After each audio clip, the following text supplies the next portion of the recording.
Thank you so much. We will begin the afternoon work. Good afternoon again. We are now at the afternoon session. I believe all of us enjoyed our lunch, and there were a lot of interesting discussion going around the tables during the lunch hours. I just want to say thanks to the GEF Secretariat for providing such a very good lunch for everyone. Without much ado, we just want to move on with the agenda item that has to do with the relations with the Convention and other international institutions. We want to invite Gozana to please kindly proceed with her presentation. Thank you.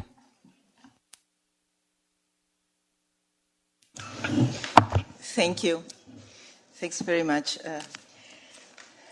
Good afternoon to everybody. CEO and Chairperson of the Global Environment Facility, Council Co-Chair, Council members, distinguished delegates. I would first like to thank the Council for the invitation to this meeting and the opportunity to address you in relation to the Minamata Convention on Mercury. The Global Environment Facility has been a partner since the negotiation of the Convention. As part of its financial mechanism, it fulfills a critical role in supporting the implementation of the Convention. We are very grateful for this, as we are grateful to the GEF Secretariat for its invaluable support and cooperation. The year ending in little more than a week has been a very important one for the Minamata Convention. In August, we celebrated the first anniversary of the entry into force of the Convention. And from 19 to 23rd November, the second meeting of the Conference of the Parties took place in Geneva. When we met in Da Nang last June, the Convention had 93 parties. Today, the parties are 101. Thank you. There is a very good pace of ratifications in all regions, and I would like to recognize the role of the GEF in this regard as well. The support of the GEF, which started with projects already under GEF 5, continued under GEF 6 to cover enabling activities in almost all eligible countries. Through various other projects, the GEF has contributed positively to the reduction of mercury use, emissions, and releases to protect health and the environment. $141 million were allocated to the implementation of the Minamata Convention under GEF 6, with a total of 110 countries developing their Minamata Convention initial assessments and 32 countries being able to prepare their artisanal and small-scale gold mining national action plans. The GEF program, called Global Opportunities for the Long-Term Development of the Artisanal and Small-Scale Gold Mining Sector, known as the GOLD program, is to be singled out. This program tackles many aspects of sustainable development, highlighting the fact that the Minamata Convention is not only a chemicals convention per se, but a real environment and health convention, a sustainable development convention. The program, the GOLD program, has unique features that need to be emphasized. It's global. It is currently benefiting 8 countries in various regions. It involves 4 GEF agencies who work together in the implementation of the program. It has a strong private sector engagement and provides an opportunity to further attract the private sector and create an environment where the public and private sectors work together to support communities working on artisanal and small-scale gold mining. 15% of the total GEF 7 resource envelope is to be allocated to the chemicals and waste focal area, of which 206 million is indicatively allocated to mercury. The Secretariat and the parties to the Convention sincerely appreciate this significant increase from the GEF 6 figure. Very promising projects were approved by you yesterday under GEF 7. The one to control primary mercury mining in Mexico, for example, which will tackle the extremely important areas of mercury supply and supply sources and trade, while enabling environmentally and socially sound alternative economic activities and livelihoods. and the project in Argentina, which will work across the chemicals cluster to look at both POPs and mercury wastes. Allow me to update you now on the second meeting of the Conference of the Parties to the Minamata Convention.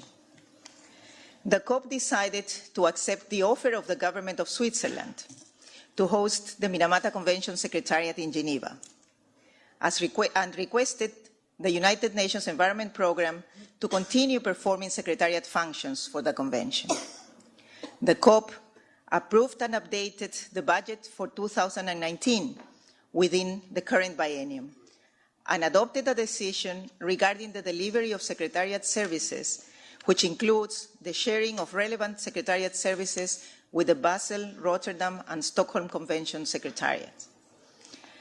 The COP decided to hold the third meeting of the Conference of the Parties in Geneva from the 25th to the 29th of November next year.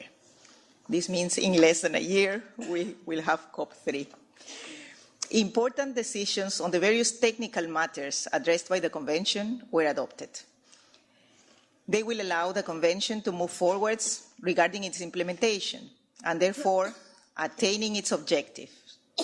Among these decisions, the COP established a group of technical experts to discuss mercury waste thresholds ahead of COP3. The COP also adopted the guidelines on the environmentally sound interim storage of mercury, which were prepared by the Secretariat with inputs from the Basel Convention and from various stakeholders. The COP extended the terms of reference of the group of experts, which is working on the evaluation of the effectiveness of the Convention.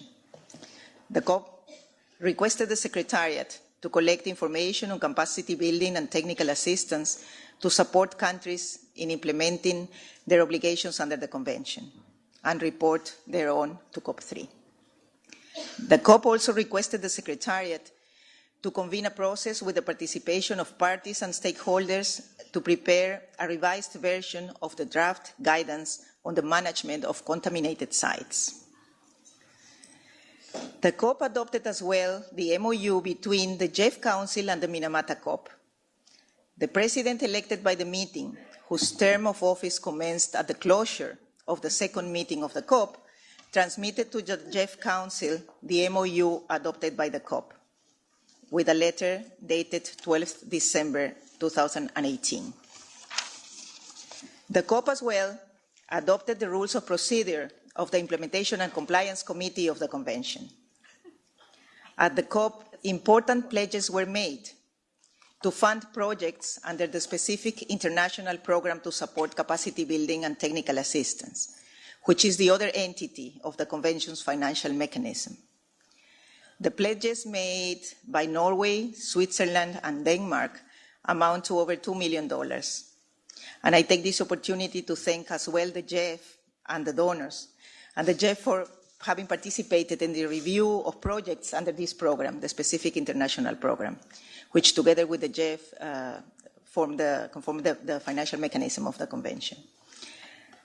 The COP also agreed to request the Secretariat to compile the information to be provided by the GEF, the specific international program, parties, and other relevant sources, as identified in Article 13 of the Convention, as being necessary for the review of the financial mechanism of the Convention, and to present a synthesis of such information for consideration by COP3, because COP3 is requested to undertake a review of the financial mechanism.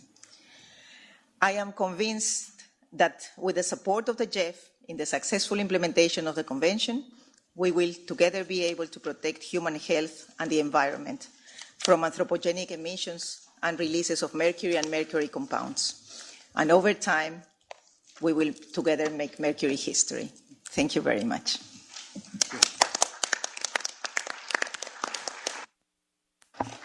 Thank you very much, Rosanna, for that comprehensive report. I'll now take this opportunity to open the floor for comments from council members. Thank you.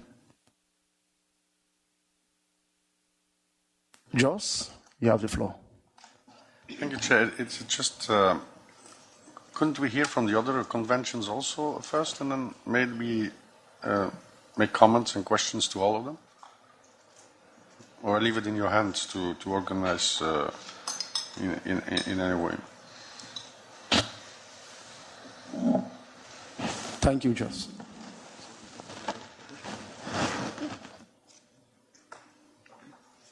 Who's that? Montreal Protocol. Okay, Montreal. Montreal Protocol, you can proceed to present your own convention. Thank you.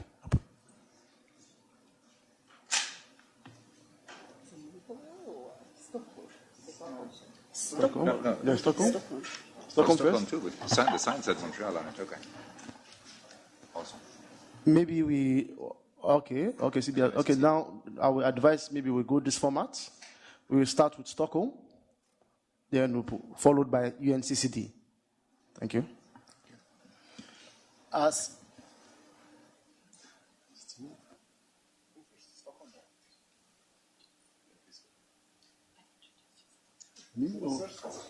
who? Yes, go ahead. You have the floor. Thank you, Co-Chair. I'm very pleased to address the Council today on behalf of the Executive Secretary, who is unfortunately unable to be with you this afternoon. The Secretariat has noted with great satisfaction the successful conclusion of the 7th replenishment of the GEF, and particularly that we have a very strong chemicals and waste focal area allocation. We are convinced that the chemicals and waste cluster will benefit from the impact programs and multifocal area programming. We also believe that focusing on innovation and effective programming will compensate the shortfall of funding for the work on POPs in GEF 7. GEF 7 will provide ample opportunities to show how the environment field in general and the chemicals and waste area in particular can contribute to the implementation of the SDGs, Agenda 2030, and building resilience for the world's poorest and most vulnerable. The decisions taken by the last meeting of the Stockholm Convention COP supports this broad and global agenda. It encouraged, for example, among others, the GEF to identify opportunities of integrated programming to achieve synergies and contribute to attaining the chemicals and waste-related SDGs. The Executive Secretary has stated at the GEF Assembly earlier this year that in order to achieve the impact we want, we need to look beyond the current implementation arrangements.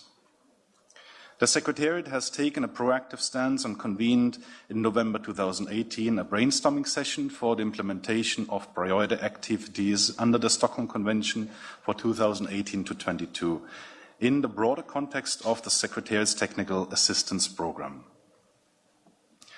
The session took stock of the status quo in the field of persistent organic pollutants, including important policy issues such as gender and plastic waste.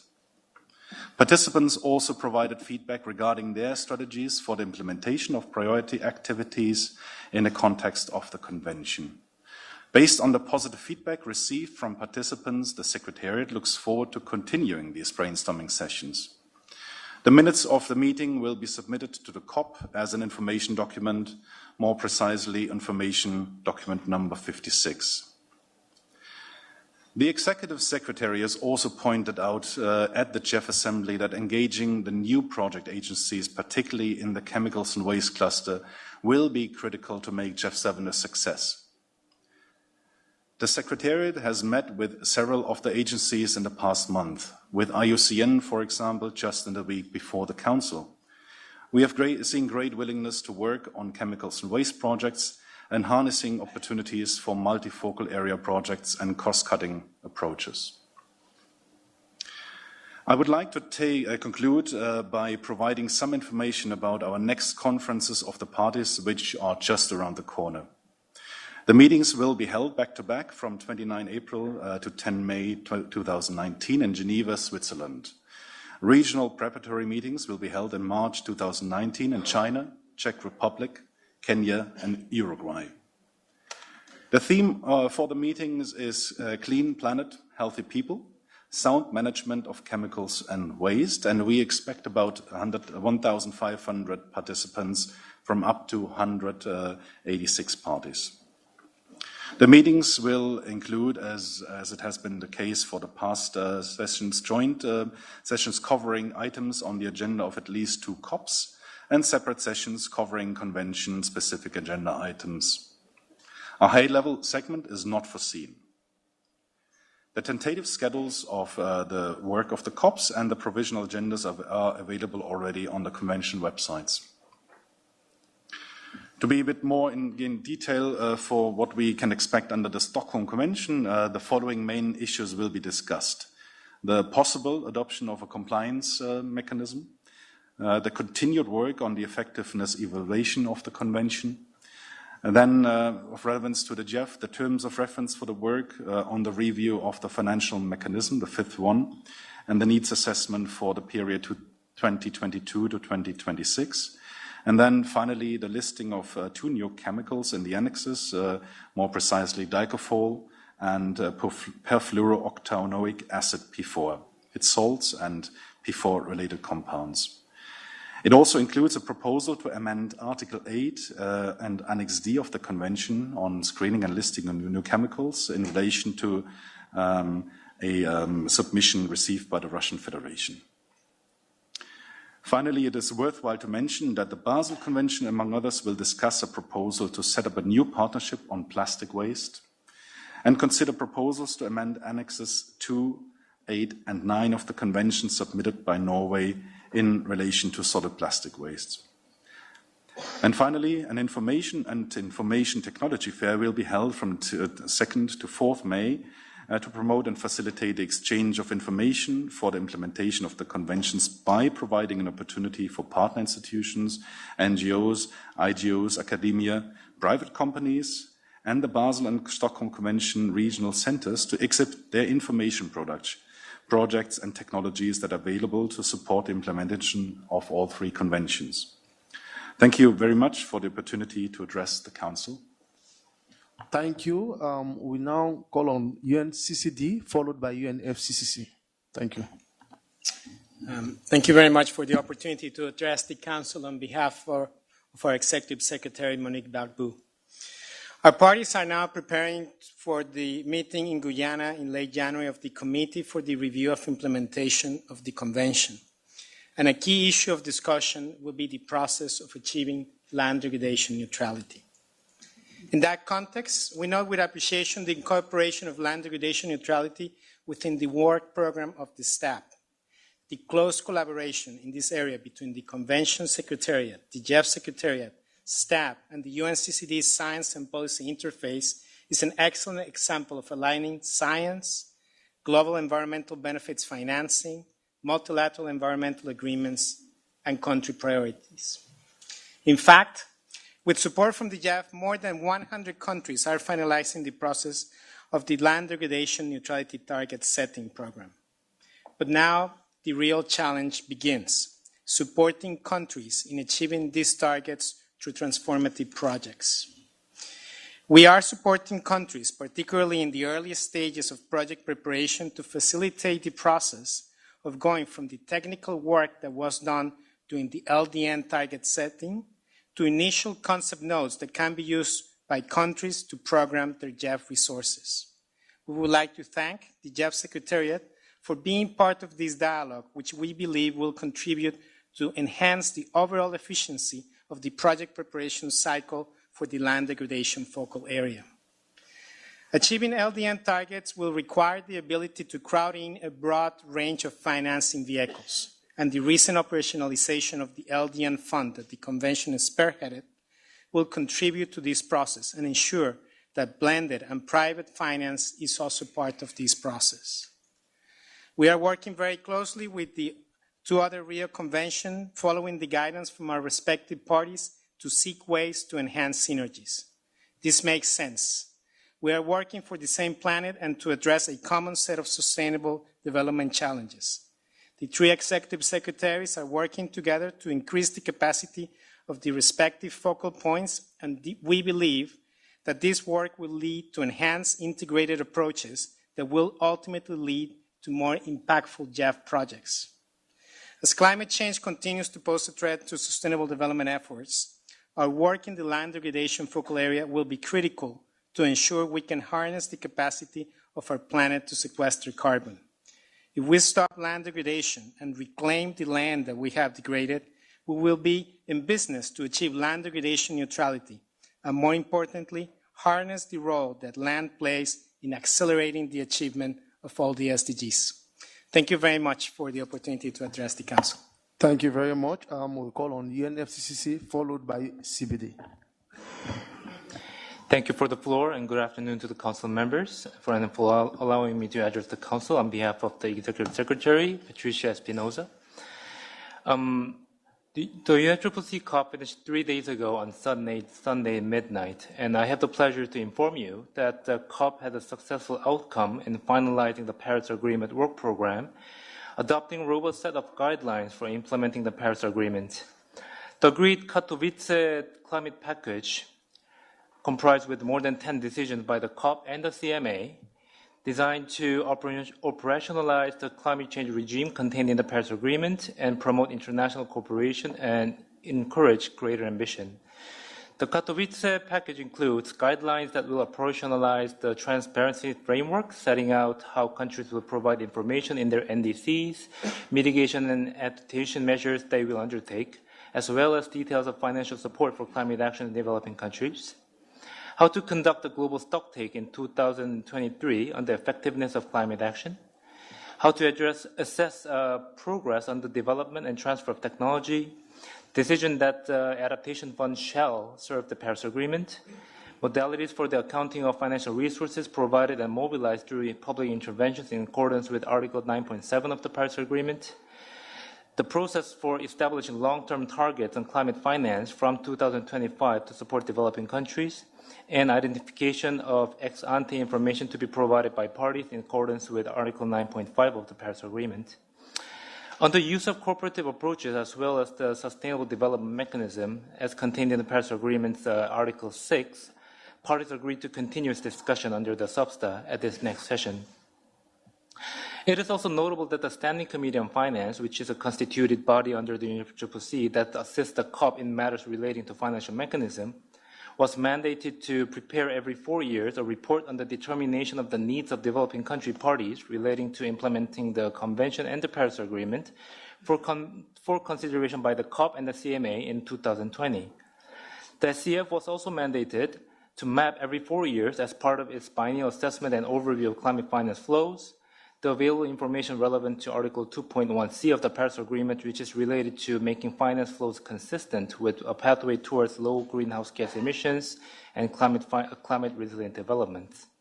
Now, as for the guidance to the GEF, the COP adopted a decision on the guidance to the GEF comprising elements on, among others, the outcomes of the GEF 7 replenishment and its policy recommendations, importance of country ownership of the GEF impact programs, the GEF 7 co-finance policy and management of CBIT. Furthermore, there are several guidance to the operating entities of the financial mechanism that are reflected across several decisions of the Paris Agreement rulebook. For example, in relation to a transparency framework for action and support, as referred to in Article 13 of the Paris Agreement, the CMA decided that parties shall submit their first biennial transparency report and national inventory report, if submitted as a standalone report in accordance with the modalities, procedures, and guidelines, at the latest by end of 2024. And the CMA urged and requested the GEF, as an operating entity of the financial mechanism, through its replenishment cycles to support developing country parties in preparing their first and subsequent biennial transparency reports. The CMA also urged the GEF and its implementing and executing agencies to consider options for improving the efficiency of the process for providing support for reporting under Article 13 of the Paris Agreement, including through better streamlining of the processes relating to applications, implementation plans, and signing of grant agreements. The CMA further requested the GEF to continue to support the operations of the CBIT as a priority reporting-related needs. And there are other pieces of guidance emanating from the CMA to the GEF. The final decision documents are currently being processed by the Secretariat for publication and will be made available in due course on the UNFCCC website. The Secretariat is preparing a formal communication to the GEF to communicate all guidance to the GEF that emanated from the COP and the CMA, and this will be useful to have a comprehensive understanding on the guidance to the GEF. Finally, I have the pleasure to share the news with you that many parties came forward with financial pledges to the LDCF and SCCF, many of them announced during the third high-level ministerial dialogue on climate finance. Switzerland announced $13 million to the LDCF and SCCF jointly over the next 4 years, subject to parliamentary approval. Sweden announced USD 5.5 million to the LDCF as additional funding, and France announced US dollars 20 million to the LDCF for adaptations in least developed countries. To conclude, thank you very much for giving me the floor to share an update from the COP. I'll be happy to liaise with the office in Bonn and provide further information if required. Thank you. Thank you. CBD, you have the floor, followed by Montreal.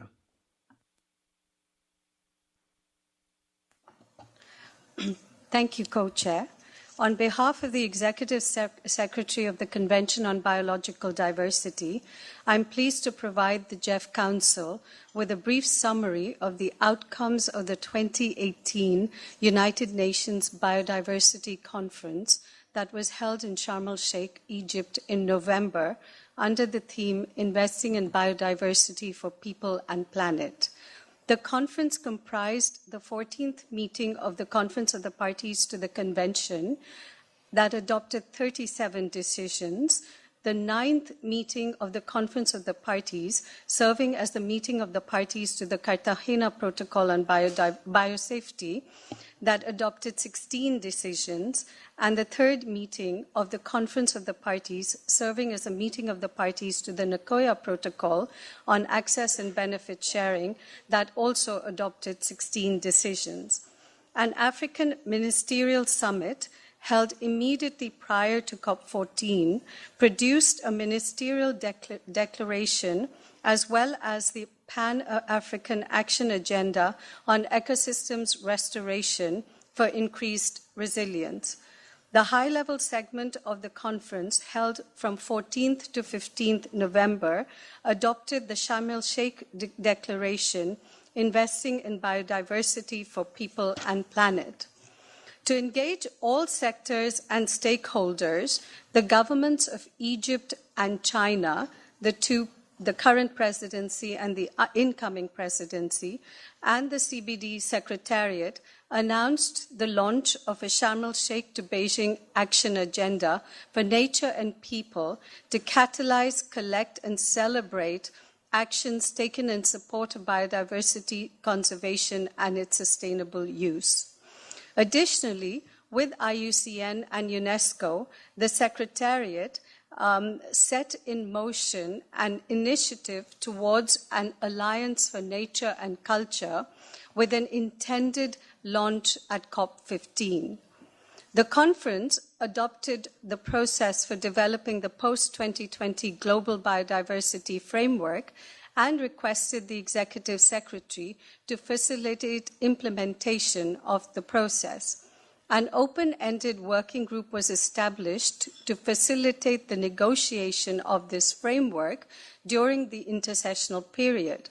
The co-chairs of the working groups were appointed from Uganda and Canada. In an updated assessment of progress towards selected Aichi biodiversity targets and options to accelerate progress, the Conference of the Parties urged parties to significantly accelerate their efforts to implement the strategic plan for biodiversity 2011-2020 in the 2 years remaining. Among other decisions, including on mainstreaming of biodiversity, capacity building, knowledge management, and communications, the conference also advanced discussions on digital sequence information, synthetic biology, and risk assessment to keep abreast with important developments in biotechnology, informatics, and other new technologies. To support implementation of the Convention and its protocols, the Conference of the Parties adopted a consolidated decision on the financial mechanism, which is of specific relevance to here today, and calls the GEF and And here are some of the actions that it noted. First of all, it noted the GEF report, and it welcomed the COP14 welcomed the successful conclusion of the 7th replenishment of the Global Environment Facility Trust Fund, and appreciated the continued support from donors to the implementation of the convention and its protocols. The COP also launched a process of undertaking a full assessment of the amount of funds needed for the implementation of the convention and its protocols for GEF 8, and adopted the terms of reference for this assessment.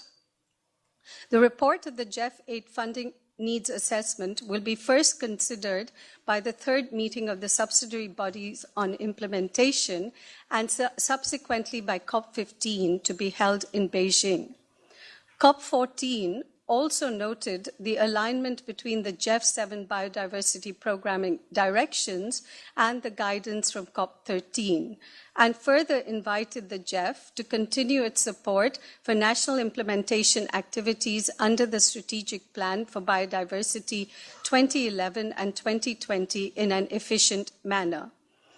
COP14 also initiated a process of developing a 4-year outcome-oriented framework of program priorities for GEF 8, and proposals in this regard will be first considered by SBI 3 and subsequently by COP15.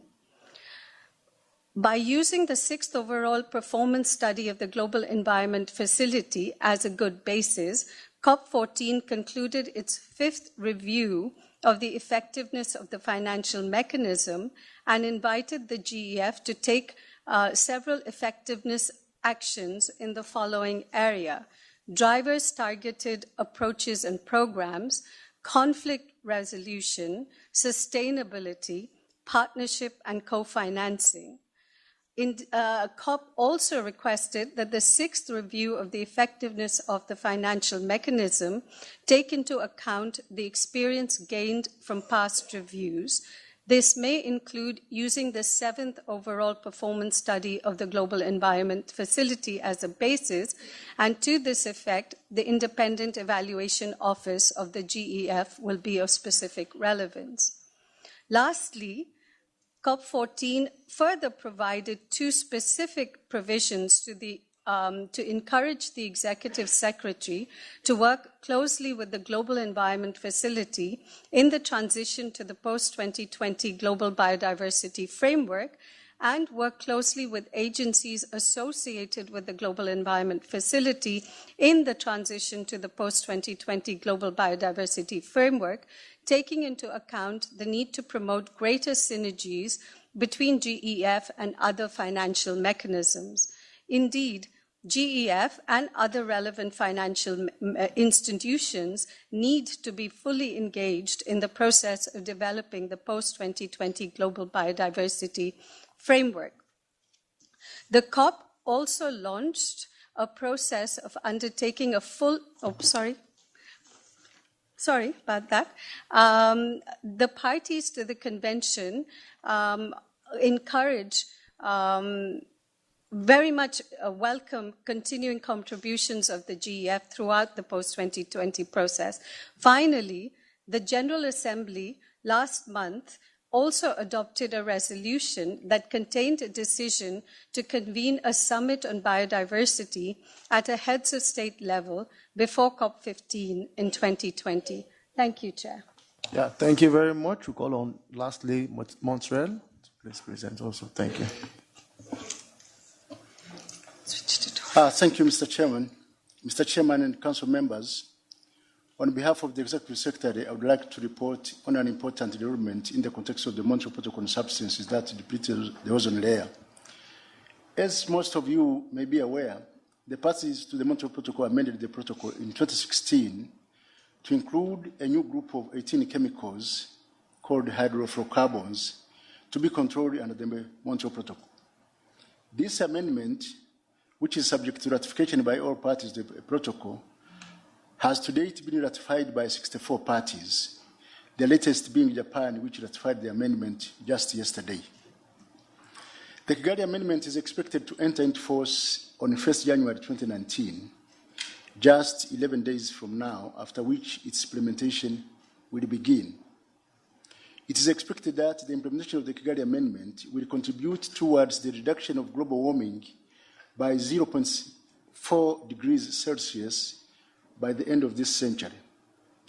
We note the importance of the Global Environment Facility, which was very instrumental in enabling countries with economy in transition, which we believe are no longer transitioning, to phase out the production and consumption of ozone-depleting substances under the Montreal Protocol in the 1990s and early 2000s. It would not have been possible today to talk about the near total phase-out of ozone-depleting substances and the successful implementation of the Montreal Protocol in protecting the ozone layer without the funding by the Global Environment Facility to the countries with economies in transition. At present, the number of those countries in this category and which expect funding from GEF has since diminished, but nonetheless, it's still a very significant part of the Montreal Protocol. The Secretariat is looking forward to the GEF Council providing financial support to the countries concerned in order for them to be able to implement the Kigali Amendment after they ratify the amendment. Lastly, Mr. Chairman, the parties to the Montreal Protocol have always drawn strength from their large numbers. The protocol and its earlier 4 amendments enjoy universal ratification. At some point in the near future, we hope that the Kigali Amendment can equally enjoy the same universal ratification.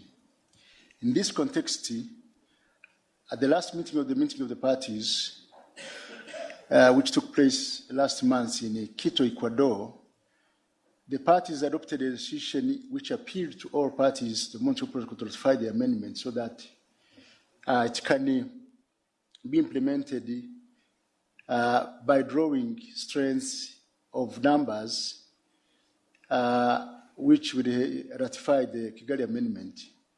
We hope that the Council members that may comprise countries which have not yet ratified the Kigali Amendment may consider becoming part of the amendment in due course, and we look forward to continue working with the GEF Council to facilitate the implementation of the Kigali Amendment by enabling countries with economy in transition to get funding and implement the objectives of the amendment. Thank you. Thank you. I now open the floor for council members to make their comments.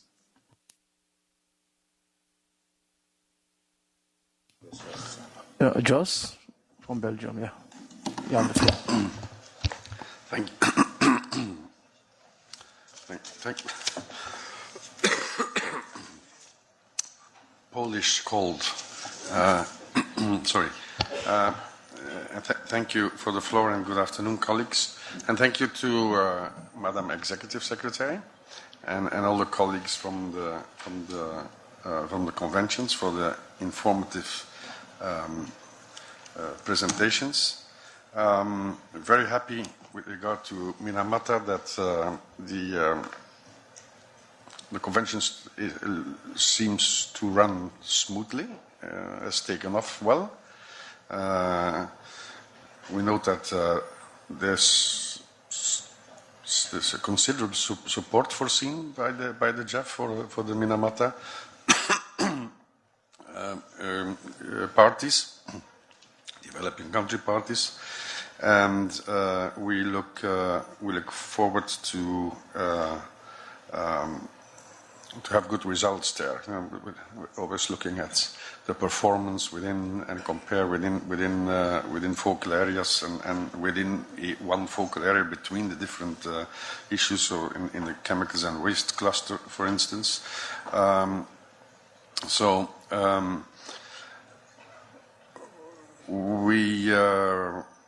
I think, as from the council side, we're happy that MOU got finally adopted, and it's now all set as it comes to the relationship between this council and the conventions. So we're very happy for all that, and we wish you all the best in the what is it, 11 months remaining until your next COP. There will be pretty busy periods. Thanks. On Stockholm, thanks also for the information, and happy to learn that you're thinking ahead on with the COP coming up next year, of course, and all the issues related to the council.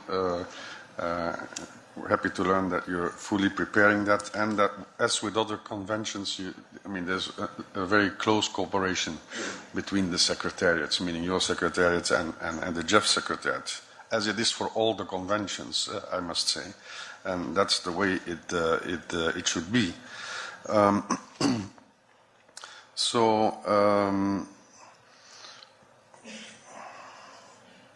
We are looking at 2 new chemicals possibly coming up, and that is of course a challenge, because unlike other conventions, this one has not received increased funding under GEF 7, regrettably so.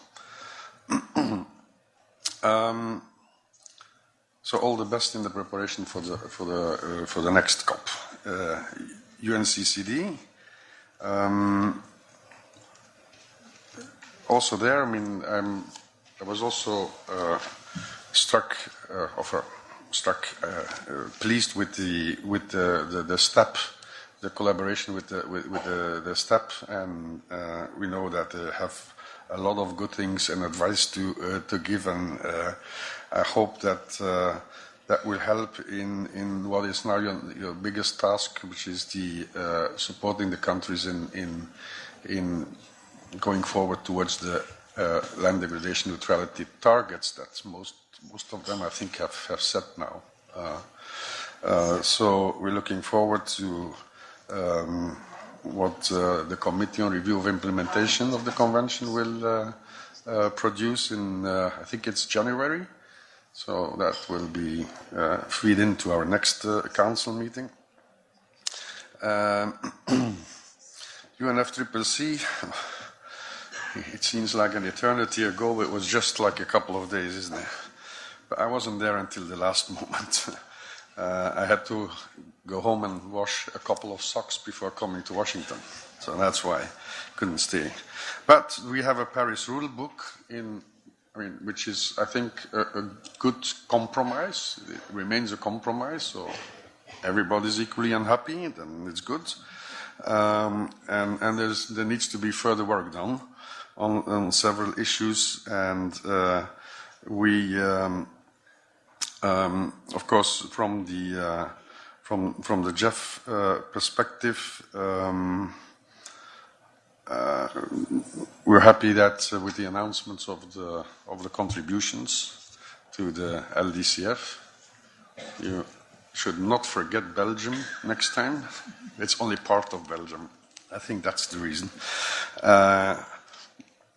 Also, the Adaptation Fund has had a record amount of pledging this time round, unlike other years, with like 128 million, if I'm not mistaken. 129. Okay, missed by one. And there is a thing to look out for, and that is what was mentioned by Noah within the transparency framework, the transition of, how you call it, the succession between biannual update reports and biannual transparency reports. One under the PA, the other under the convention, and we have to make sure that the transition is smooth, but also that there's no overlap and no double funding for something that's basically going to be, the logical progression of it, probably more complicated than the BUR, so that we'll have to need some calculation as to the level of support. UNCBD, that's really an eternity ago, 3 weeks or so. Very important, very pleased to know. I mean, in my view, this is the convention with the best interaction with the GEF. But we're, of course, looking to Minamata to improve on that. Because this is now the third time that we are working under a 4-year framework for program priorities set by the COP, fully integrated in the programming directions of the GEF in each successive replenishment period, and working well.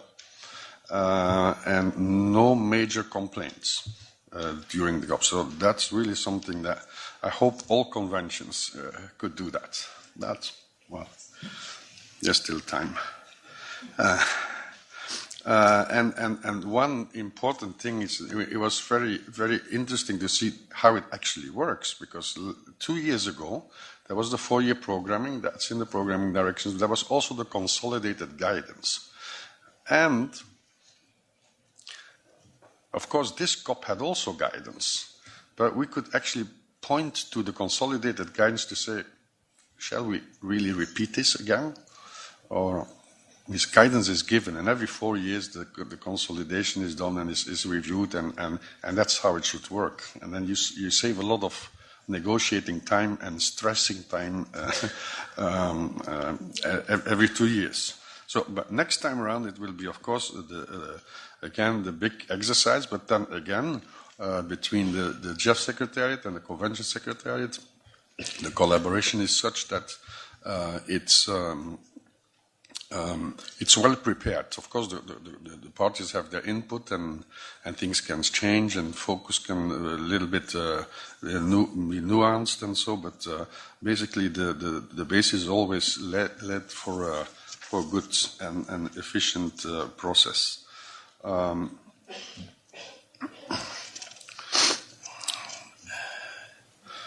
Finally, Montreal Protocol. It's always. I'll make comment to the document also in the meantime, so I have only one intervention. And there's nothing in the document of relations with convention. There's nothing on Montreal Protocol. And this is the most successful international agreement ever. But I understand, because it's not really in the actuality. No? It's not the issue of the moment. But as we heard, it will become, because with the Kigali Amendment and the uptake of HFCs, which are greenhouse gases, originally or still under the Kyoto Protocol, but now transferred to the MP, we have a set of countries who will be eligible for support from the GEF because they won't qualify for the multilateral funds. How that exactly is, I don't know. I hear the economies in transition, but that's become almost an old-fashioned term, and so. But it is an eligibility issue, and I'm pretty sure that the Secretariat will take this up and inform us and prepare us for what to happen. It won't be in the immediate future, but maybe in 4 years for the next replenishment. Now already. Well, you guys fight it out afterwards.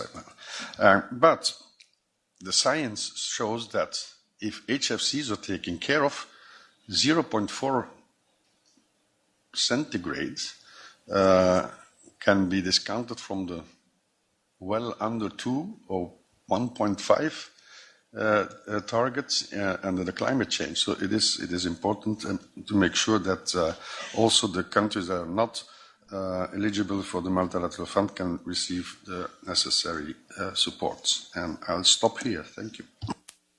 Thank you, Jos. Marta, you have the floor, followed by Conrad. Gracias, Presidente. Muchas gracias a la Secretaría. Thank you very much, Mr. Chairman. I want to thank the Secretariat for its reports.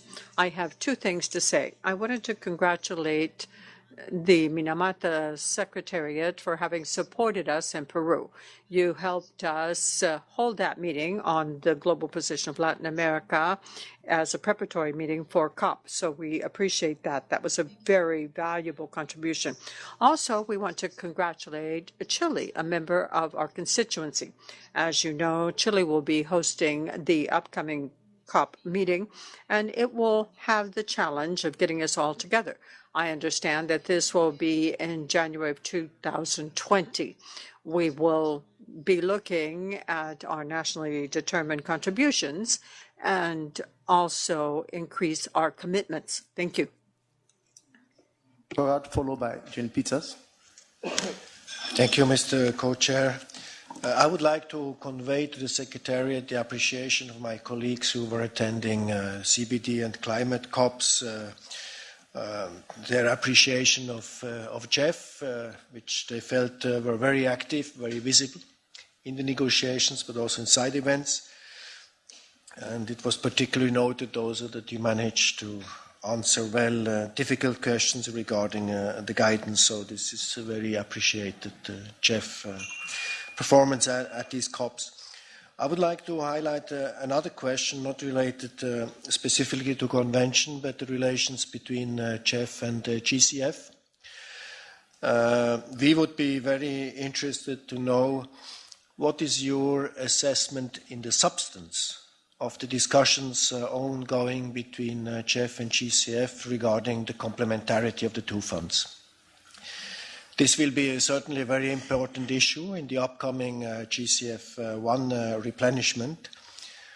How do we see the progress so far of these discussions? Where do you see the obstacles? What are the issues? What is really in the substance the assessment of GEF Secretariat with regard to this issue? Thank you. Thank you, Conrad. John Peters, followed by Kai Boy. Thank you, Mr. Chair. We thank you for this report, which we feel provides sufficient information on GEF's response to policy advice. With the GEF 7, there is a distinct move towards integrative approaches.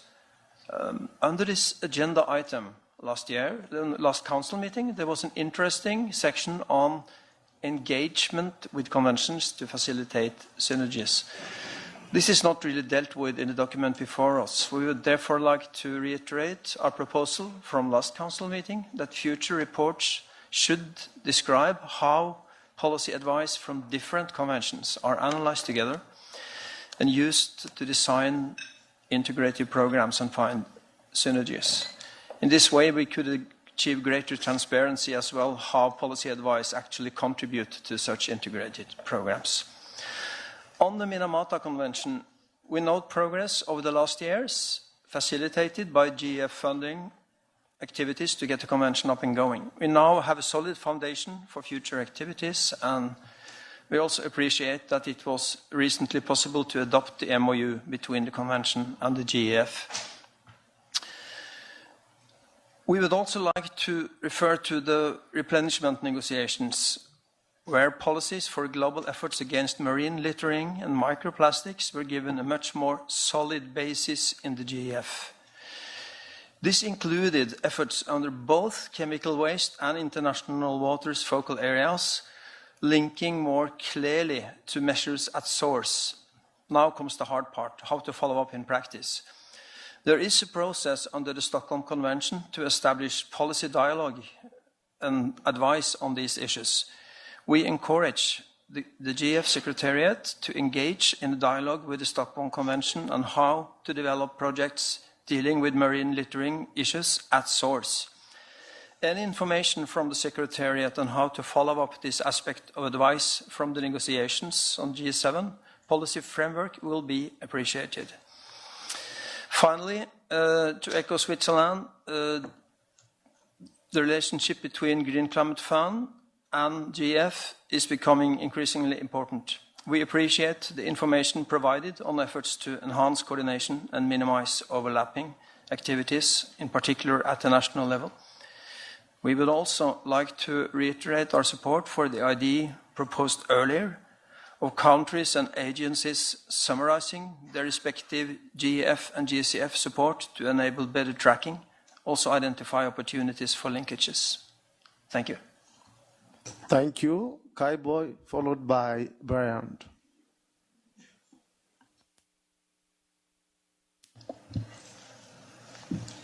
Merci. Thank you. I would like to thank all the speakers on behalf of the conventions for their summaries that are succinct and quite significant. Mr. Chairman, I worked for years before with GEF, and I would like to tell you that it is the first time that I am within this council, and I would like to say more, and maybe some will find that I'm telling them what they already know, but it is a feeling that I have in my heart at the deepest. Under the respect of all these legal instruments, we have great responsibilities as a whole, as a council in GEF. And I would like to raise your consciousness and say that no instrument should be left behind. So our constituency supports all the decisions, since these are our decisions that all the speakers have relayed and conveyed. And may I tell the Secretariat and to the Council that we have a noble mission, but it's quite significant and extensive, which is to produce a safe environment, and this is the reason for which we have all these instruments. My constituency, you know all the countries within it, which are the countries from Sahel, West Africa, and Chad, and I would like to dwell on three of these instruments: biodiversity, climate change, and desertification. Because these are our main concerns in our countries. And if we were to bring about transformational change, because this is the word that we all use now, we should be able to support our countries and help them in amplifying the impacts that we are to make. About 20 years ago in our country, we were talking about from oasis to desert. This is what I lived through, and this is concrete now with the GEF. We have a few projects for this. Now, let's go, let's see it. We started having transformational change in our countries, but we have to amplify it. We have to support it so it be sustainable, and so that we would be able to replicate all this transformational change. Thus, the issue of climate change, of degradation of soils and preservation of the biodiversity, this is where we have synergies, and we have to amplify this synergy with all the conventions. Thus, I would like to call upon a support for strengthening capacities of all the actors in the countries. Indeed, it is significant, it is important. We will make concrete this synergy, and while working in synergy with the convention, then we will have an impacts and signal transformational change in our communities and in our ecosystems. I did say yesterday that the funding of GEF is a catalysis. If through development we have projects that are funded by GEF in addition, but what we have in our countries today, all the projects, resilience, adaptation, through all the work that we did with GEF in our protected areas, that brings about the preservation of biodiversity and conjugate it with the concerns of our communities.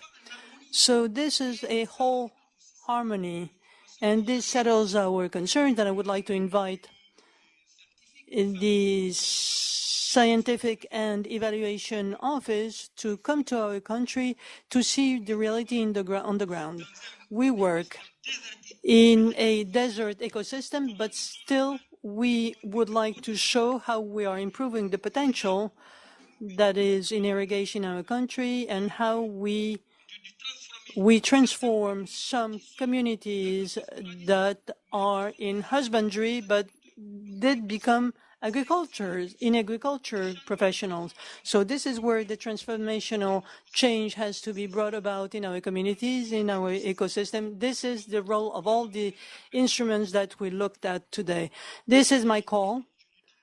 And I do say so from the bottom of my heart, we should be able to give a better push to all this because GEF has to show the path. It has to bring about all the other funding, CIF and GCF and all.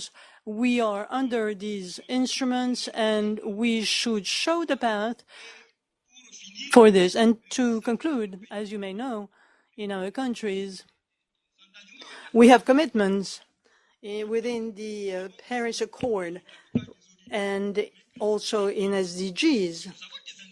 And we have indicators through all these commitments and all these tools that will protect the environment within these conventions also. So we should, that the Independent Evaluation Office and the Scientific Office come to our countries to see all the work that we have performed with all our basins in water resources, from the Futajalon to Nigeria or Cameroon with the Chad Basin and the Niger Basin. Very important work has been performed.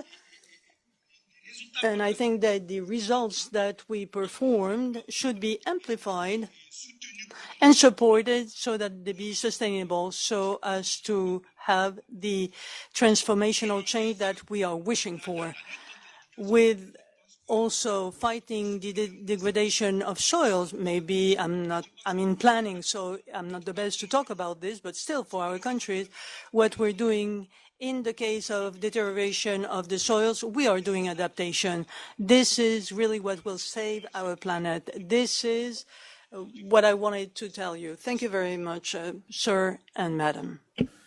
Thank you very much. Brian, you have the floor, followed by Antonio. Thank you. We appreciate the coordination and proactive engagement with the MEAs by the GEF Secretariat. We see this as a useful means to support the implementation of the decisions of the parties by GEF-eligible countries. Thank you. Thank you very much. Antonio, you have the floor, followed by Laura.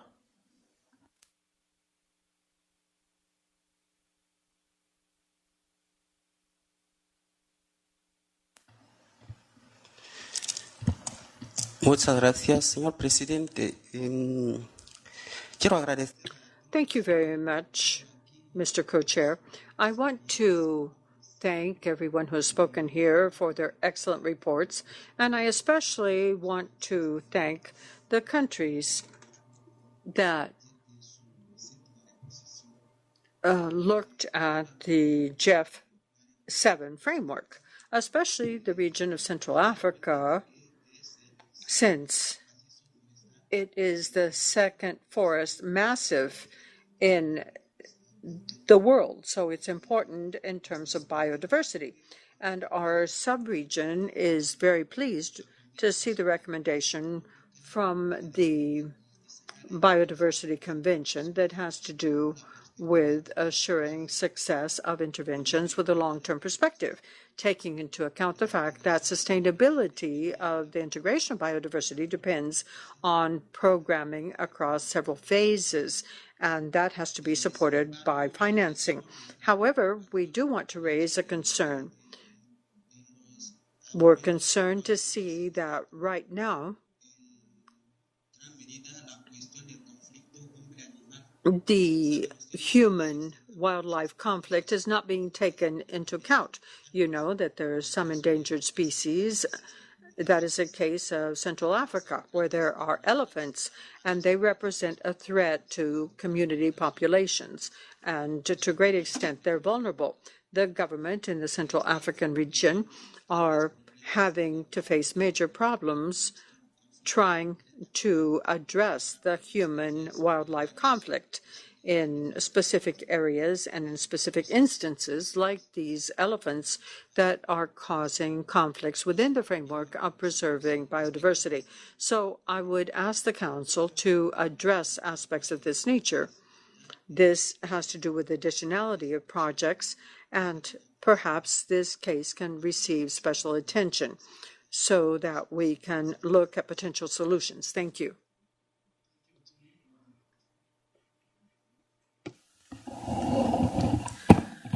Gracias, señor presidente. Thank you, Mr. Chairman. First of all, my constituency wants to thank the secretariats of the conventions for their reports and all of the information that we received about meetings this last year. We especially want to congratulate Minamata and thank them for having made the decision to have the headquarters, and especially we are pleased with the memorandum of understanding for the convention and for GEF. It is very useful to have this instrument to provide for long-term administrative cooperation. Also, we want to express our appreciation for the close work done by the secretariats, both GEF as well as the Biodiversity Convention. We share what was said by other colleagues about the joint work that should be done, as well as the interesting discussions that we have within the framework of the Biodiversity COP on financial aspects. It's important that we continue to work in that direction. And as other constituencies have said, we would like to ask your view about the interaction between GEF and the Green Climate Fund. In Vietnam, we had a working meeting, and I think that it would be interesting to hear your understanding. How do you think that the relationship between the two funds is progressing? Thank you. May I now call on Rosanna to just give a closing statement now, since I observe most of the contributions are more or less comments. So thank you. Thank you. Thank you very much. I would just like to thank you all for your encouraging words and really your good wishes for our COP3 and for the successful and smooth continuation of the work of the convention towards the attainment of its objectives. Thank you very much.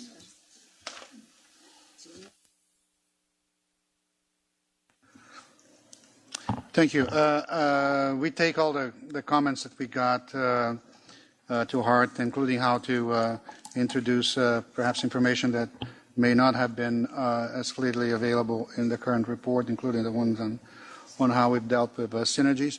I think there's one perhaps question that we can address now, which is the engagement with the GCF and how the GEF and GCF are progressing. I should say that there is a lot of activity going on from the country level.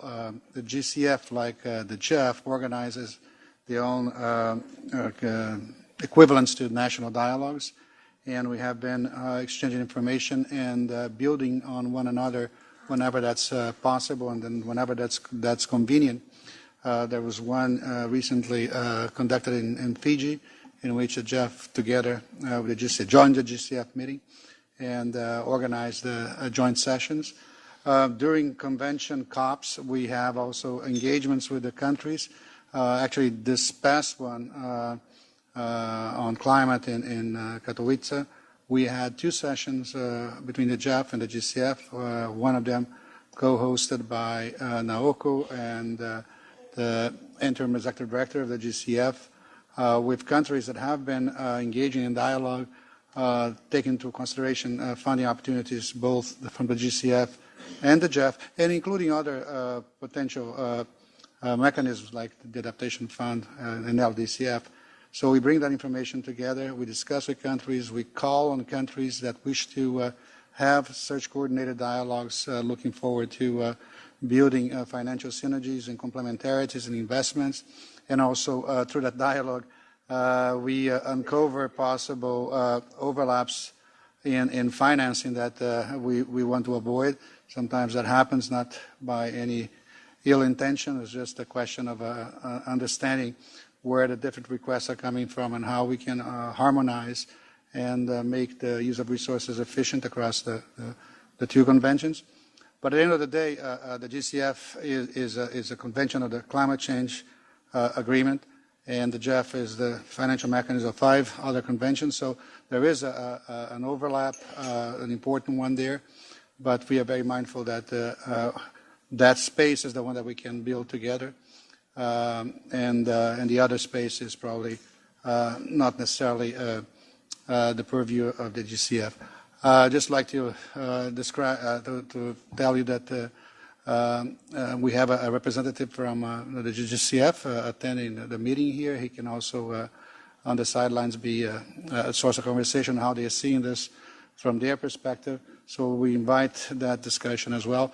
But I think there's a lot of good will on both sides to work together and to dedicate time. That's always a scarce commodity for these funds, for the secretariats of these funds.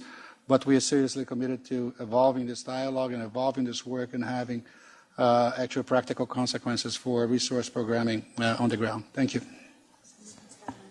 Yeah, thank you. Okay. Just to build on what Gustav mentioned, just last week we had another GEF GCF SIF Adaptation Fund meeting, and the first topic is, as always, complementarity. And we are really exploring this issue from the benefit of the recipient countries and how the 4 funds can really work together to the benefit to them. And we explored several options and what has been working or what has not been working, what's next. And but just in terms of the procedure of the transactions, I think that it's already mentioned that we tried many things and many of them is working. Just in terms of strategy, I think that throughout the GEF7, I think we made it very clear to everybody that the uniqueness of the GEF is its integration. So even, for instance, the food and land use and the impact program is cutting across the climate, biodiversity, land and the water and chemical. So that is actually something that GEF can do.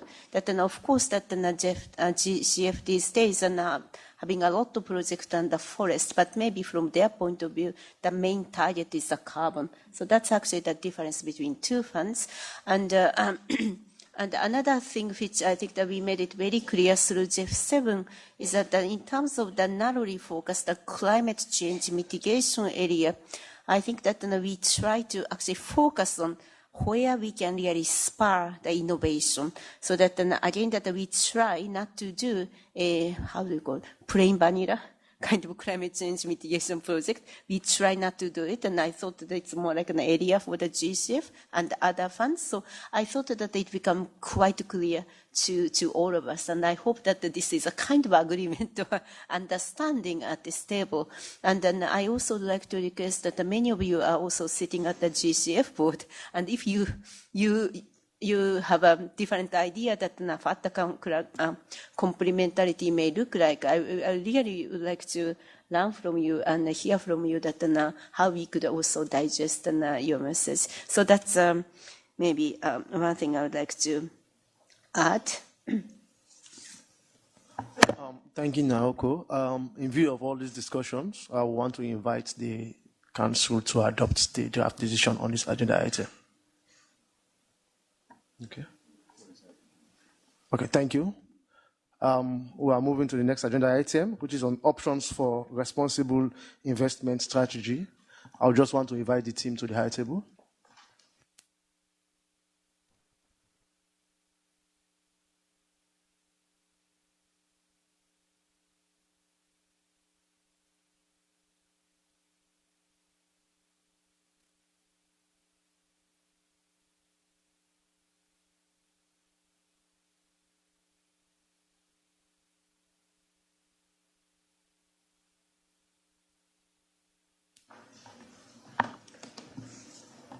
Yes, Praveen, you are. Yes, you can proceed to present.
Okay, go ahead.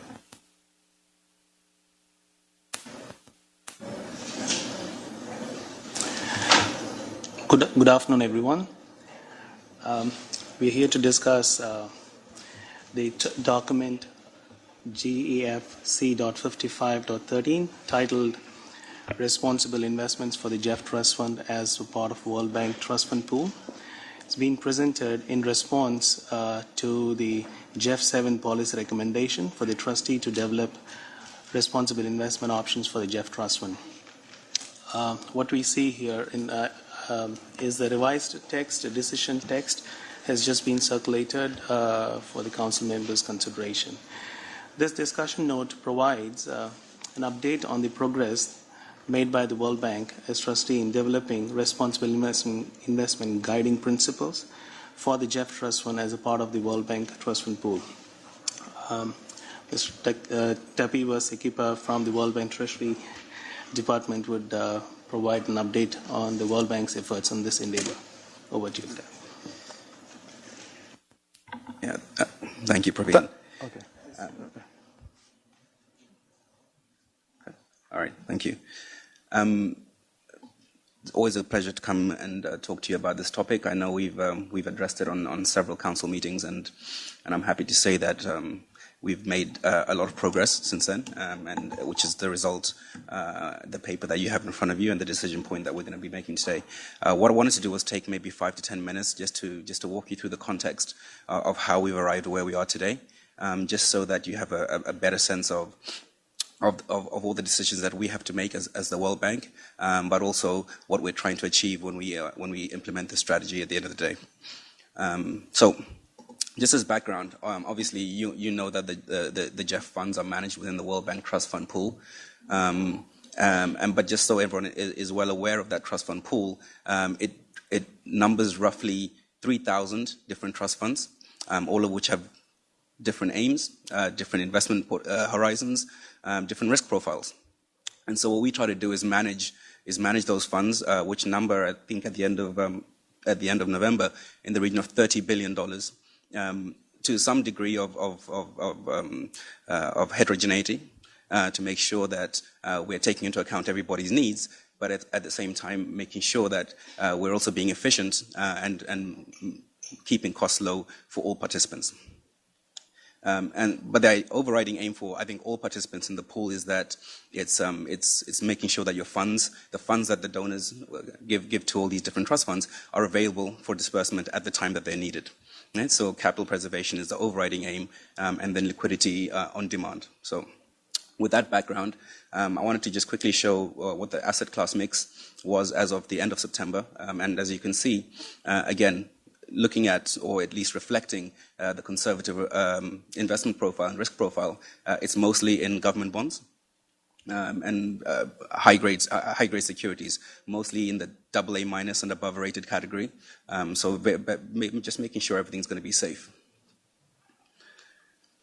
So to take into account, obviously, the ask from GEF, which has been to develop a responsible investment strategy, this is something that the bank has been looking at for a long time, but because we understand that in the role that we play in the capital markets, in the funds that we manage for trust funds across different missions, we also have to be very deliberate in the steps that we take to implement a responsible investment strategy. So, whereas different trust funds have different missions, different aims, and different desires, what our job in Treasury to do is to try and synthesize all of those to come up with a policy that is going to be reflective of people's needs, but at the same time implementable. And I think that's always the difficult part, is if you're managing 3,000 different trust funds, is how do you make something practical and implementable, but also reflecting people's needs and wants. So effectively, what responsible investing is, and it comes under different names, SRI, ethical investing, etc., is basically an idea that we take into account the environmental, social, and governance factors when we're making investment decisions. And this is what we strive to do. It's taken us a little bit of time to basically synthesize all the information. This is an area that's changing almost every day. More data becomes available, more research becomes available, and so we're trying to basically synthesize all of that. During the GEF 7 replenishment discussions, participants specifically requested that we come up with a strategy for the GEF Trust Fund. Luckily, that was in line anyway with the bank's thinking in terms of what they were going to do for its own portfolios. So, as I mentioned, the trust fund portfolio is around 30 billion, but because the World Bank, by dint of who we are, Treasury, truly believe that these factors are actually important when it comes to the investment process, we're actually rolling this across the entire bank's portfolio, which means not just the GEF's particular $3 billion portfolio or the trust funds. It's going to be applied across around about $180 billion worth of investments. And so this is why we've been taking a bit of time and being much more deliberate in rolling something out. As I said, it's been a years-long journey. And it did begin with requests from several large trust funds, but at the same time, we've taken the opportunity to meet many external stakeholders. For example, our sister UN agencies, we meet quite regularly now to discuss how to take this into account when it comes to the way we invest our funds. We've talked to asset managers, asset owners, data vendors, just to make sure that when we do implement something, it will be something that is sustainable, something that is defendable, and something that you, as the GEF Council and as the trust funds, will have confidence in. That we are rolling out something that you can have at least a huge amount of credibility in the fact that the World Bank is doing the right thing for your funds.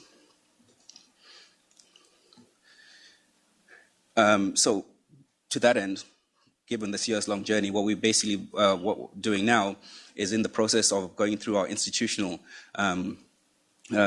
decision-making platforms to bring out these guiding principles that I'm going to discuss in a short while, to make sure that the bank formalizes its responsible investment policy, and then we're able to roll that out across all of our trust funds. Today is a starting point, at least the discussions with you. We would expect that as we're implementing, we will still need to have consultations with many of our stakeholders to make sure that everyone's views are being heard, being aired, and to make sure that we can put our point across to make sure that everything is implementable and practical. This is a guiding principles document. I'm not going to go and read it, but it's something that will be available, I guess, to all stakeholders at some point soon. But the idea here is that we are saying that we do believe that these considerations do have an effect on investment valuations, and for that reason, we think it is entirely appropriate to be implementing a responsible investment policy and guiding principles for all of the funds that we manage. There are a different number of investment tools that fall under the responsible investment kind of toolkit. But at the same time, what we're saying here is that we will be open to considering where practical, where possible, putting any of these tools to work to make sure that we're managing the funds the correct way. What we have chosen as the default for all of our funds is going to be ESG integration. And why the preference for this versus anything else? The idea being we manage a large array of different funds, as I said before, and ESG integration is a continuation, but an extension of what we've been doing already to make sure that these ESG considerations are embedded deeply into our investment process, so that nobody has to change their investment objectives, nobody has to change their risk profile. All we're doing is saying we will now take into account more factors when we're making our investment decisions.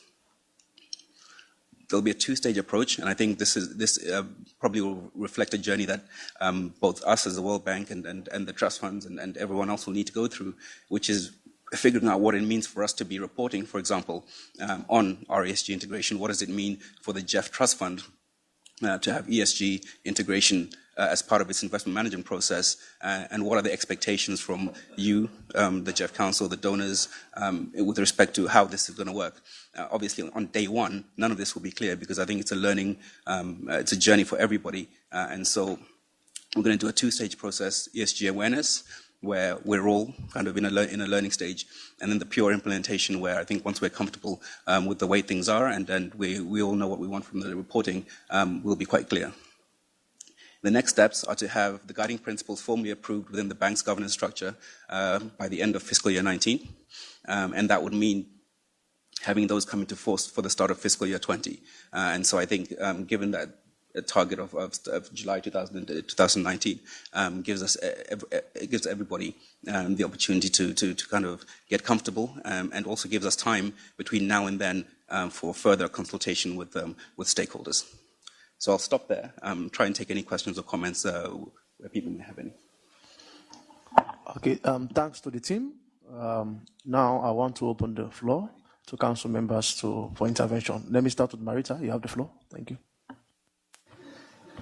Thank you to the trustee very much for preparing this paper. Very much appreciated to see these possible options for ESG integration. And this is in response to the GEF 7 policy recommendation that we decided in Da Nang. And based on that, we are happy that we are finally going to be able to ask for a GEF strategy to be developed on the best options that would be suitable for the GEF.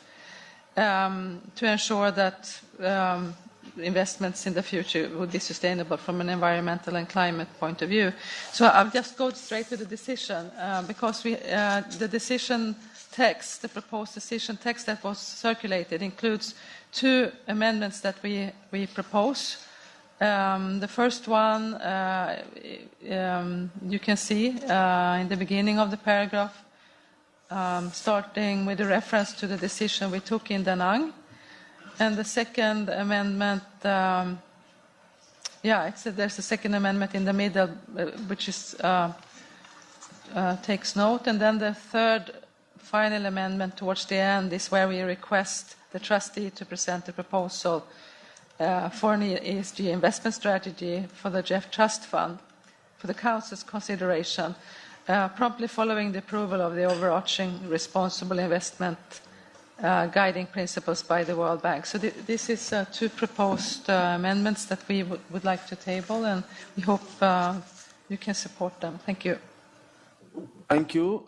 Konrad, followed by Kodula. I would like to echo what Marita just said. We support these amendments, but we would like to ask you, by when would you be able to present us such a proposal?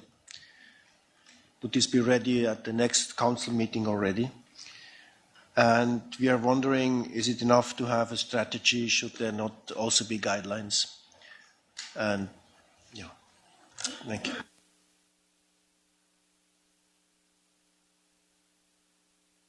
Thank you. Kodula, followed by Lauren. Thank you very much for this document and the information you provided to us.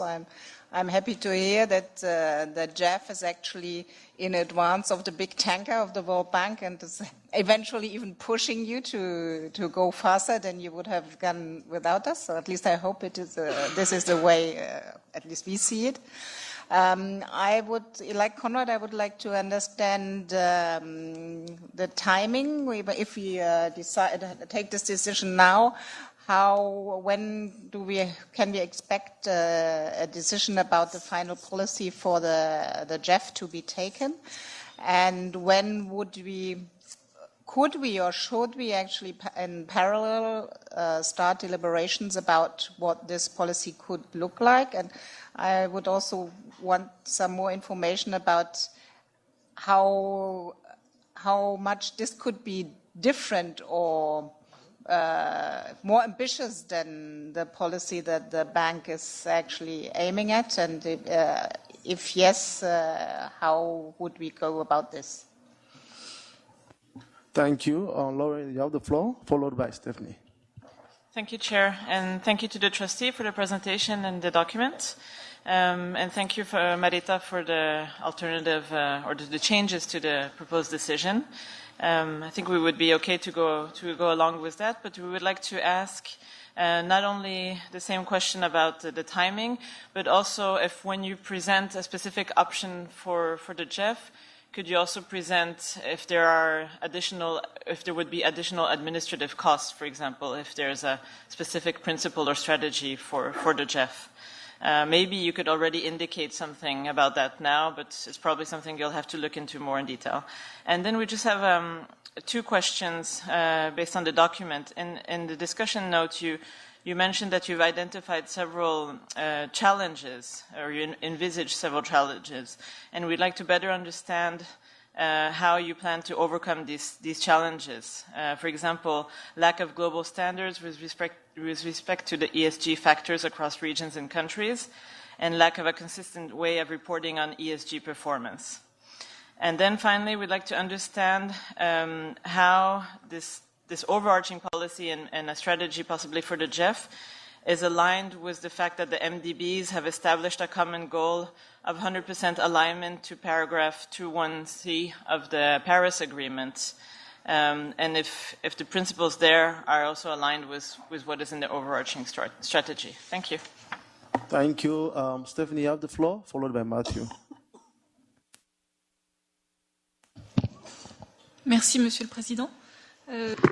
Thank you, Mr. Chairman.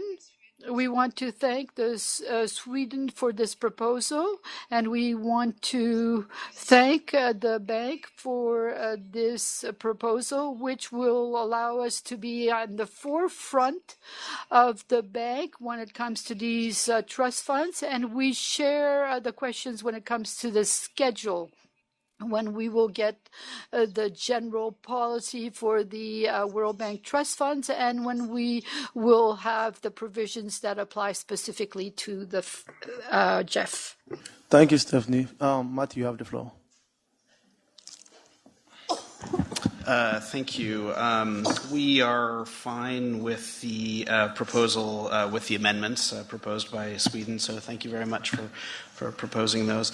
I think we have pretty much the same questions as others, perhaps with one addition. So you note in the paper and in your presentation that you'll bring us a proposal, or the decision notes there'll be a proposal, after approval or after the overarching principles are formally approved within the bank's governing structure. So I just ask you to explain exactly what that means. Is that approval by the executive board, and is there timing set for that? So I'd just like to understand how the overarching principles are going to be approved. Then second, what is indeed the timing then for you working out a proposal for a strategy for the GEF specifically, and how will that work? How can that strategy for the GEF differ from the overarching principles decided by the World Bank or not? And then, I guess finally, as you develop a proposal for such a strategy, what's the process for input from all of us? I think it'd be key for us to be able to have input into that as you go about coming up with that proposal before it formally comes back to the Council for a decision. Thank you. Thank you, Matthew. Now you have the floor. Thank you, Mr. Co-Chair. Like many previous speakers, we also believe that it is quite important for the GEF to have a very strong and robust ESG investment strategy. So I'm prepared to support the proposed decision with amendments proposed by Sweden. Thank you. Thank you. I'm not seeing any flag. Therefore, I want to invite the team to respond to some of the comments provided. Thank you. Okay, well, I think there are a lot of questions on timing there, and I think I can maybe give an umbrella answer to that.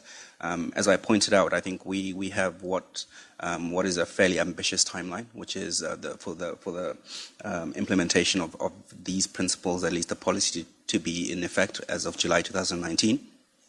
What I would then expect is that to be able to work iteratively with all of you, is that coming out of this meeting, there will then be a long, but I think a fruitful process of gathering feedback.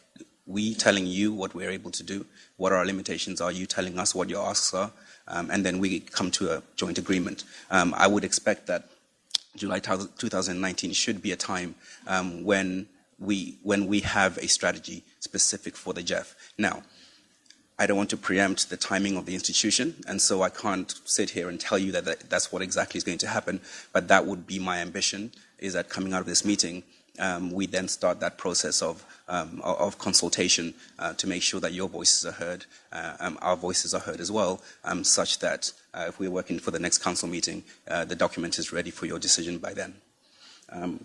That's one. So with respect to whether or not the strategy will be similar, again, I think this is something that would come out of that iterative process. There will be limitations to what the bank may be able to implement, given the asks of the donors, but at the same time, the aim is to try and get as close as possible to what you all agree is a strategy that the GEF would want to implement. With respect to the World Bank policy, I think, as I said, we've been quite deliberate in taking our time and coming back to the table with something like this, because we want to be as inclusive as possible. But in the same way that, for example, our general investment authorizations is something that the executive board, the board of executive directors is something that limits what we can do with respect to pure investments. It may be that the final policy may limit what we can do with respect to ESG. But the idea, though, is that if we're going through this consultation period, then we're probably able to limit a lot of that friction. with respect to the challenges and how we expect to overcome them. One of the things I mentioned during my presentation was that we have been very active in speaking with a lot of market stakeholders to try and become standard setters in areas where there are no standards, and to maybe gather support for organizations like MDBs, UN agencies collectively, to be a little bit more vocal in what they want to see from the industry with respect to reporting. And so I think you should expect to see and hear a lot more about that. But, you know, we are where we are today, as in it is still a little bit of a wild, wild west situation with respect to ESG data, reporting standards, etc. But we're trying to take the lead as and when we can. With respect to the MDBs signing up to a paragraph in the Paris Agreement, that I can't give you much more color on today, but I can work with the trustee to respond in more detail later. I think so. Yeah, please. I hope we've answered all the questions. Happy to take additional questions, or if we have missed out anything, please point it out. Thank you very much. I'm not seeing any flag up, so in view to the responses provided, okay, I see somebody's flag up. Then, Matthew, you have the floor. Yeah, I'm sorry for taking the floor again. I just, perhaps I didn't hear it. I just wanted to understand what the process was for the approval within the World Bank governance structure of the overarching responsible investment guiding principles. And sorry that I don't know that, just want to understand how those are going to get approved. Is that an executive board decision, or are you referring to something else? Thank you. No, sure, that's perfectly fine.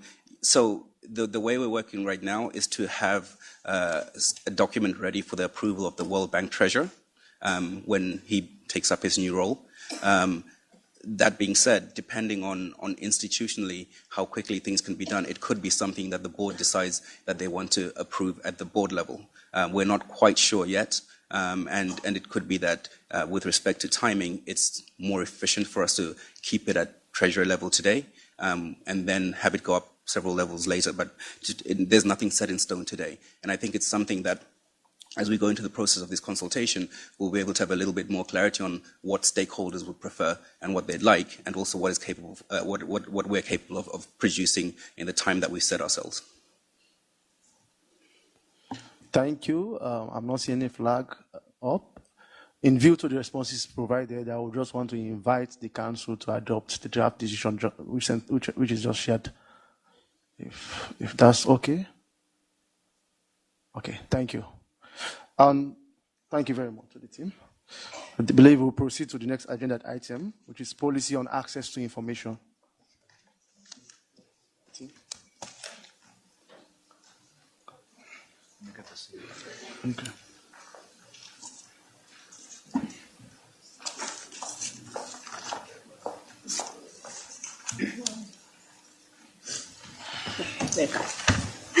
Thank you so much. So let's move on to the next agenda item. This is the policy for the policy on the access to information. I'd like to invite Francois and the presenter to present this paper for you. Thank you very much, Chair. So this is about policy on access to information. The Council, at its 51st meeting in October 2006, requested the Secretariat to present an updated policy on stakeholder engagement and access to information for consideration in November 2017. The working group on public involvement that engaged work and consultations on this later suggested that the Secretariat develop separate policies, one on stakeholder engagement and one on access to information. The policy on stakeholder engagement was approved in November 2017, and this document now presents for Council consideration a proposed policy on access to information. Now, for the sake of clarity, the trustee, the Secretariat, the IEO, and the Ethics Committee are hosted by the World Bank, and they follow the World Bank policy on access to information. That's the first thing. As such, and it should be underscored that the GEF already operates at a high level of transparency. This has been, in fact, recently confirmed in an independent review by Transparency International, and OPS 6 concludes that the GEF continues to be a transparent organization in terms of its governance. But this policy is intended to fill a gap relative to the Council itself and to the information attached to the Council itself. The Council's deliberative process is, of course, very transparent as well, with live webcasting of Council proceedings and web posting of deliberative Council documents at the same time as these are shared with the Council itself. But that said, there is currently no policy on access to information prepared by the Council itself or its committees. So the proposed policy aims to fill this gap. It establishes guiding principles and policy requirements for the disclosure of Council information, including a list of exceptions that justify restricting Council information from public access. The policy also introduced a commitment for the GEF to respond to requests for Council information on its behalf within 10 days. The policy also affirms that agencies continue to apply their own policies and that the trustee, the Secretariat, IEO, and the Ethics Committee continue to follow the World Bank's policy on access to information. We propose that the policy come into effect immediately on approval by the Council. If approved, we would update the GEF website to make the policy easily accessible to stakeholders and to facilitate requests for information that is not publicly available. Thank you very much. Thank you, Françoise. I'd like to open the floor for your questions and the comments. Peter, followed by Marita. Thank you, Narco. Thank you, Françoise, and to Secretariat colleagues for the work that's gone into this. As Françoise, you correctly noted, this is an area of already noted strengths on the part of the GEF, and it's impressive and a strong example to show that we're not resting on our laurels and not being sort of complacent, but continuing to push for a strong record with regard to access to information. So very, very happy to support the proposed policy. I think worth noting just the corollary of access to information is data protection and an increasingly data-driven systems. I commend also the Secretariat's efforts to protect personal data, data that relates to commercial and confidence and such like. And I think it's important that we realise that however we push into access to information, there is always going to be a need to lock down information, and that has to be understood by all members of the partnership. Finally, I just wanted to say that policies are fine, but one has to walk the talk as well as talk the talk, and in that regard I strongly commend the Secretariat for the way the policy has been developed through broad stakeholder consultations, including with civil society, of course, who have a key interest in access to information, and as a critical part of our partnership, the ease of access to our deliberations and our source material empowers civil society to play a full role in the partnership. So I'm very pleased to see that as a component part of the construct of this very welcome next step in our policy framework. Thank you. Thank you. May I call on Marita, followed by Kojura. Thank you, Naoko. We support this important proposal, which will contribute to a strengthening of the policy and to clarify existing procedures. But we'd like to ask a clarification why the policy will not be applicable to the Secretariat, the Ethics Office, and the Ethics Officer. It is suggested that they should continue to follow the World Bank policy. So we are just wondering how this arrangement would work in practice. Will it not cause complications in the implementation of Council decisions, and will it not lead to less transparency to what the policy change tries to achieve? It's just a clarification. Thank you. Thank you. May I call on Kojura, followed by Carola. Well, we also think this is an important step. And the policy to us seems to be good and appropriate. I would just like to learn in the discussions with the civil society, the partners of the GEF, if there have been criticism or if there have been points that they have raised and that you were not able to respond to. And another question is, have you compared what the GEF is offering now to what the GCF is offering? And is this equivalent, or is the GEF going further than the GCF does? Because these are questions that may be raised. Thank you. May I call on Carola, followed by CSO representative. Thank you, Naoko, and thank you for presenting this policy. I think the previous speakers all put forward very valuable questions, and I'm most interested to hear the answers. In a way, the proposal is a bit of a disappointment to us. We had expected a bit more forthcoming work.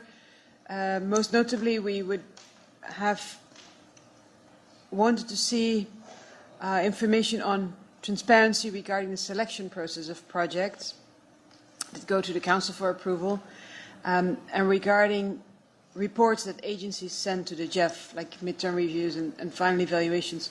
This could have been dealt with in the policy. I know that there are current practices, but to write down in the policy how we go about this would have been very valuable to us. And I'd also like to ask whether information disclosure policies of the agencies have been taken into account when you assess the agencies. And we would say that the applicable disclosure requirements towards them should at least be on the level of the World Bank policy on access to information. So if you could share some information on that with us, that would be very welcome as well. Thank you. Thank you. May I call on CSO representative, followed by Marta. The GEF CSO network welcomes and endorses the ongoing work on the policy on access to information.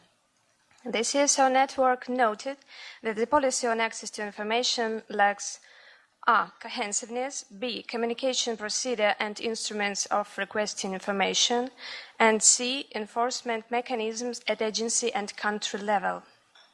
Therefore, the CSO network recommends the following. The GEF policy on access to information should have a holistic nature and cover not only the Council information, but also the information of the Ethical Committee, the Ethics Officer, the IAO, the Secretariat, the Trustee and staff and partner agencies, instead of having to refer to several different policy documents. The policy should get a higher standard than those of the implementing agencies, and this should be a requirement of agency accreditation. The policy should establish the communication procedure and instruments for requesting information. The policy should require key accountability information of OFP to be available through the GEF website. The policy should make clear under what exceptional circumstances access to restricted information is allowed. The CSO network would also recommend that the GEF policy refers not only to stakeholders' access to information, but public accessibility. Thank you. Thank you. May I call on Marta, followed by Lachuna. Gracias, Presidente. Thank you, Madam Chair. The Southern Cone constituency supports this motion as access to information provides to the GEF's transparency. Nonetheless, we'd like to express concern about access of focal points to the new GEF portal. It is our understanding this is something that the GEF is considering, that we're going to be able to access the new portal with information, but we'd like to know what measures will be adopted, allowing us to, before we can access that new portal, so that meanwhile we can obtain access to the project. Thank you. Thank you so much. May I call on Rachana, followed by Jos. Thank you, Chair. I was looking at the documents, but I wanted a clarification regarding the timing for the GEF Secretariat to disclose Council documents in the website. Here, I would like to highlight that timely disclosure is very important for planning purposes. I wanted to give the example that our constituency planned the constituency meeting on the basis that council documents would be made available 1 month before the council meeting. However, when we were holding our constituency meeting, several documents were not yet disclosed.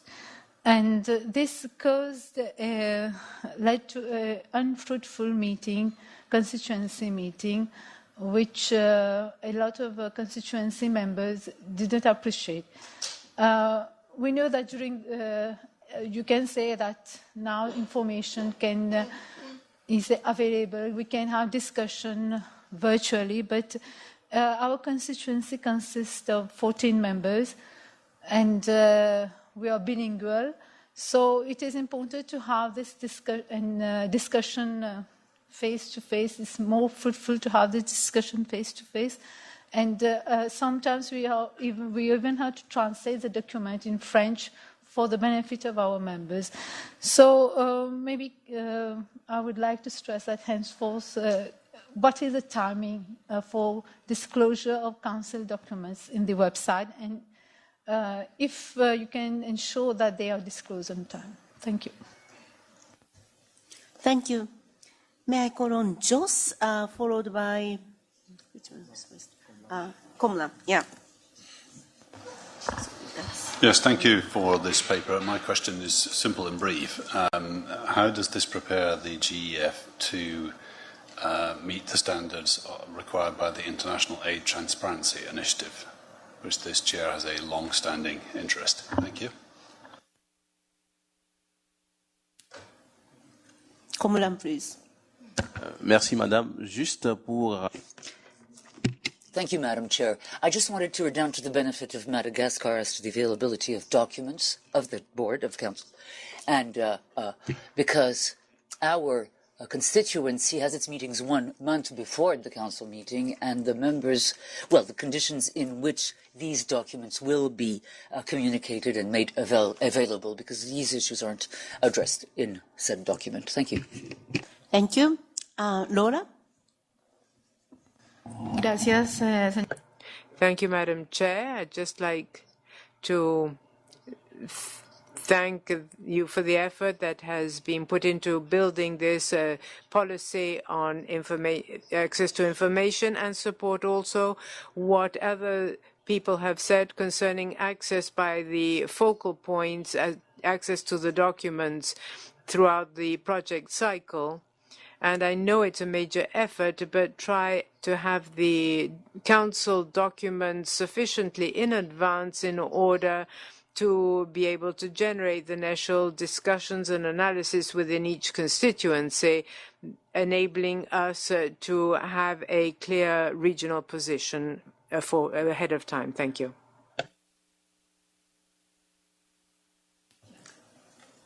May I call on Cyborg?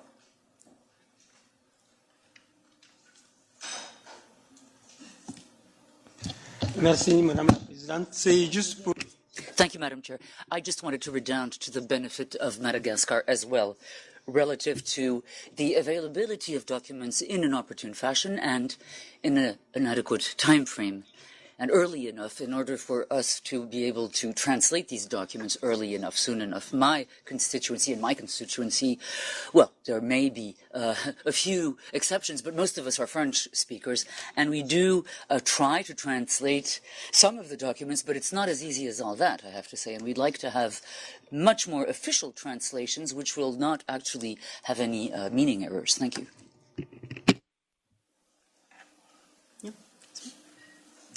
All right, thank you so much. May I ask Françoise to respond? Thank you, Noko. I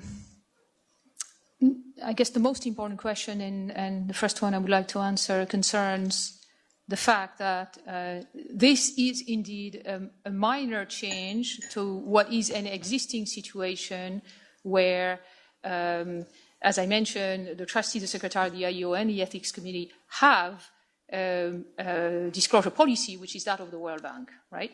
And this is indeed a small addition, which concerns only documentation produced at the level of Council and framing the obligations for Council itself, as well as the exceptions. So that's the main point. And of course, the World Bank disclosure policy is relatively recent, is best practice, is extensive, has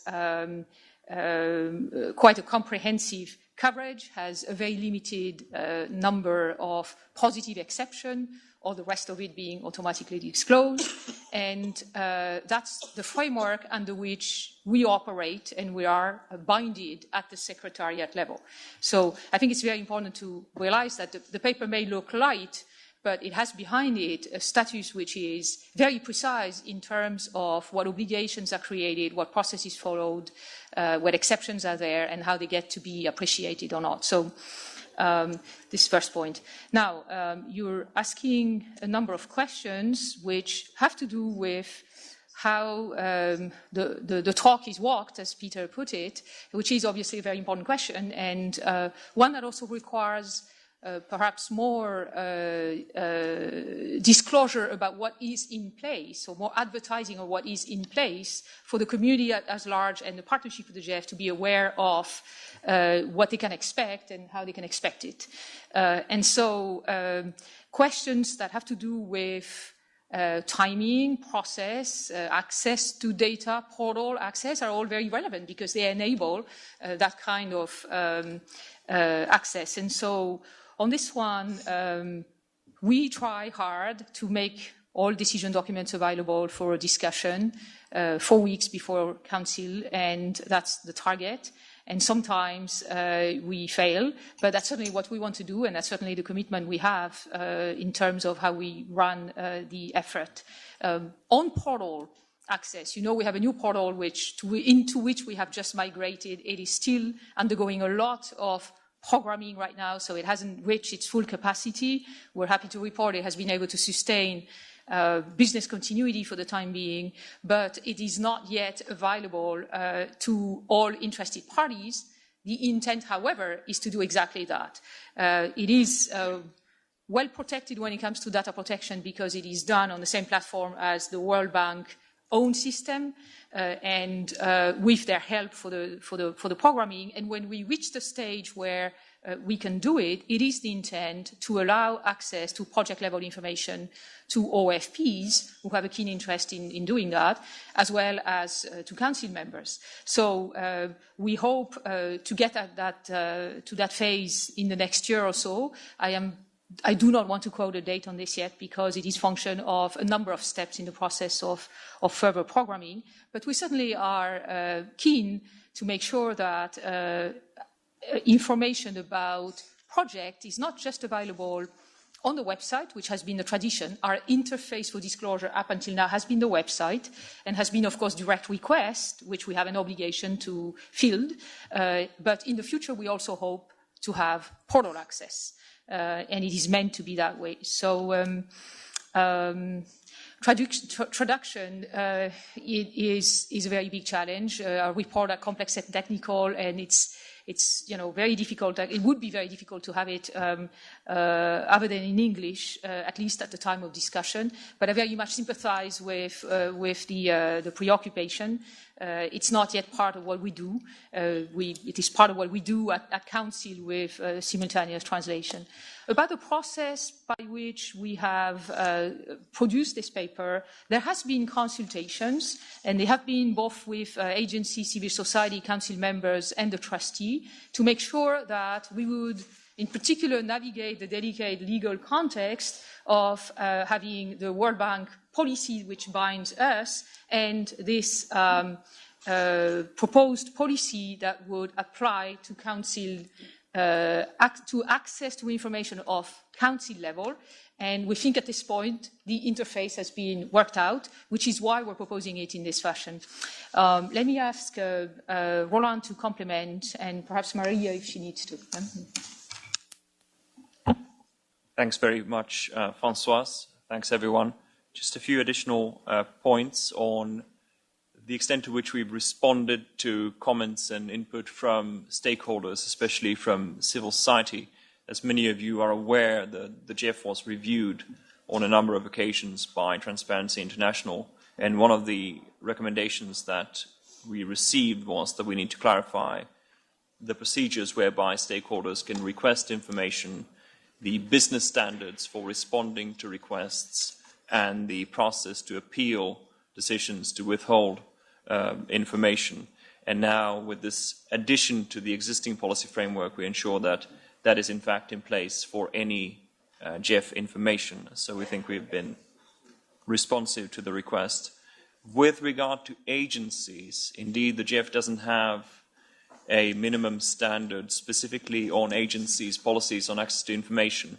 But that being said, the policies on fiduciary standards, on safeguards, and on stakeholder engagement all set standards for agencies, and in order to meet those standards, you actually do need to have policy and process to disclose information in a timely manner. Finally, on IATI, it's not an issue that's directly addressed through this policy. What I'd say on that is there's nothing in the current policy framework that constrains us to meet the commitment to make the first publication to the IATI registry by the end of this fiscal year. Thanks very much.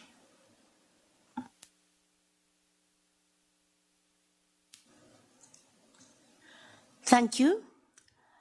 Are there any follow-up questions? If not, I would like to seek your approval for a proposed decision. Thank you so much. Thank you, Madam Chair.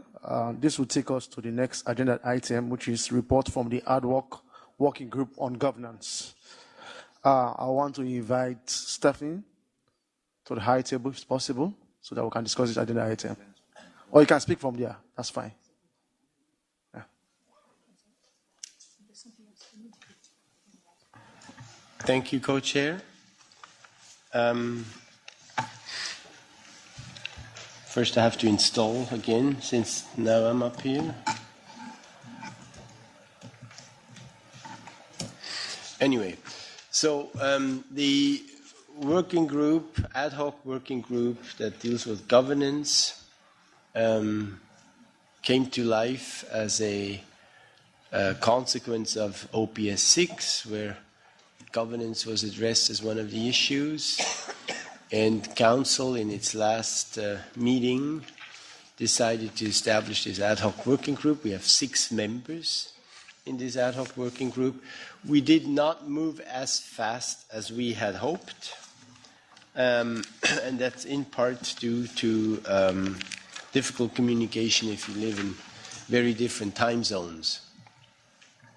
But we had an initial meeting on the margins of the assembly in Da Nang, and we had 2 telephone conferences, and we also had interaction with the Secretariat and the Independent Evaluation Office.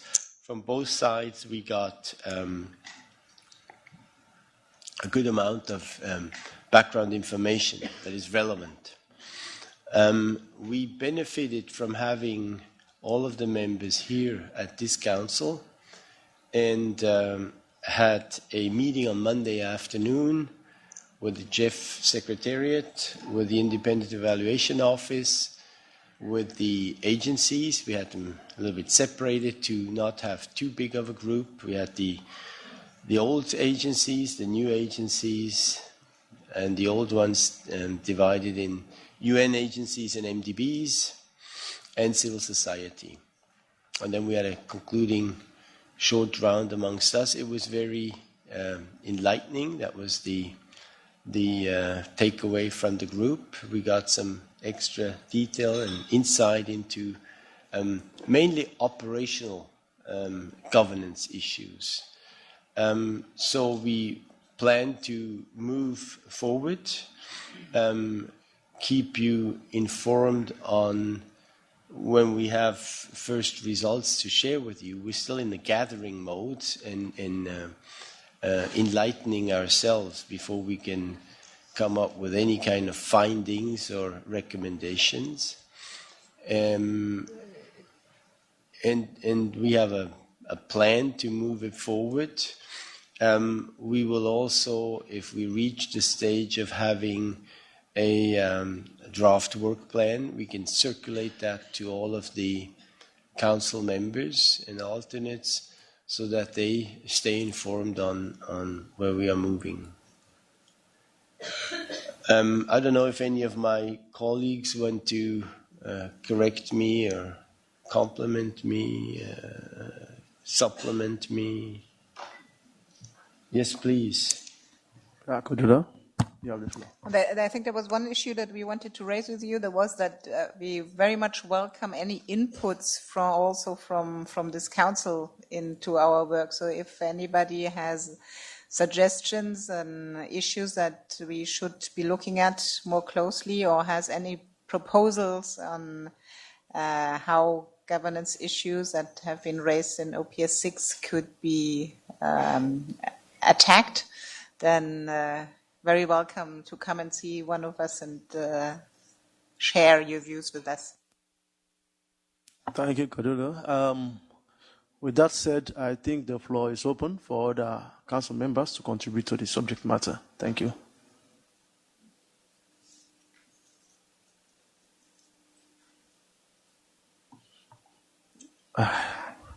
I'm not seeing any flag up. Maybe on that note, we want to. Okay, Stephen, you can. Thank you. We also have to do a formality because the group was established by a council decision. In the meantime, one of our colleagues is not in position anymore, our Mexican colleague. And on the US side, there's been a new person. So we would propose a short and succinct, I don't know if it needs a decision. William is better positioned than me, but I guess we need that. And it would read, the Council, having considered the oral report from the ad hoc working group on governance, approves the updated membership of the working group on governance as follows. It would be our colleague Matthew Harsager, United States, member to replace Geoffrey Okamoto, and then Adriana Flachier, alternate council member of the constituency of Brazil, Colombia, and Ecuador, to replace Camila Zapeda Lizama from Mexico. Then all the regions are represented, and I think the spirit was good in the group, so we can roll up the sleeves. But again, what Cordula said is important. If you have any specific concerns to share, please let us know. We will, in any case, from our end, revert back to you once we are further advanced. But any intelligence that you can give us, any insight, any opinion from your side is much appreciated. Thank you, Mr. Co-Chair. Thank you very much. May I just buttress? The floor is open. If you think you have additional comments, or in the absence of any comment, I want to invite the council to adopt the suggested decision by Stephanie. Thank you. So, thank you then, I believe. So that you do have. Okay, thank you. Thank you, Stephen. We proceed to the next agenda item, which is on strengthening consultation with civil society. Proposed topic for discussion as consultation of the 56th GEF Council meeting. I want to invite Francois to please present. Thank you. Thank you, Chair. So I'm introducing the Council paper, Strengthening Consultation with Civil Society, proposed topic for discussion at the 56th GEF Council meeting. This proposal follows the decision contained in the approved updated vision to enhance civil society engagement with the GEF. and it presents a choice of 2 topics to be addressed at the consultation with CSO on the day preceding the 56th Council meeting to be held in June 2019. Today, the Council has the option in its deliberations to choose one of the 2 topics that have been proposed. Just for reminder, and some of you participated, the topic selected by Council last June to be discussed in the consultation at this Council meeting was connecting environmental impact and gender equality. We had a very high-quality interaction on Monday afternoon with a new panel of participants from civil society and a very refreshing set of new voices directly from experience on this targeted topic. And so we are, as per previous decision, proposing now to plan for the future topics. We're presenting for consideration the following topics. The first one would be plastics management to avoid pollution, and it'd be focused on experiences by civil society and community-based organizations. And the second one would be illegal wildlife trade, a civil society perspective. These 2 topics were selected for their connection to GEF 7 programming priorities and the fact that civil society, including indigenous people, community-based organizations, NGOs at all levels, may bring valuable insight and experiences to the discussion for the benefit of Council members and the broader partnership.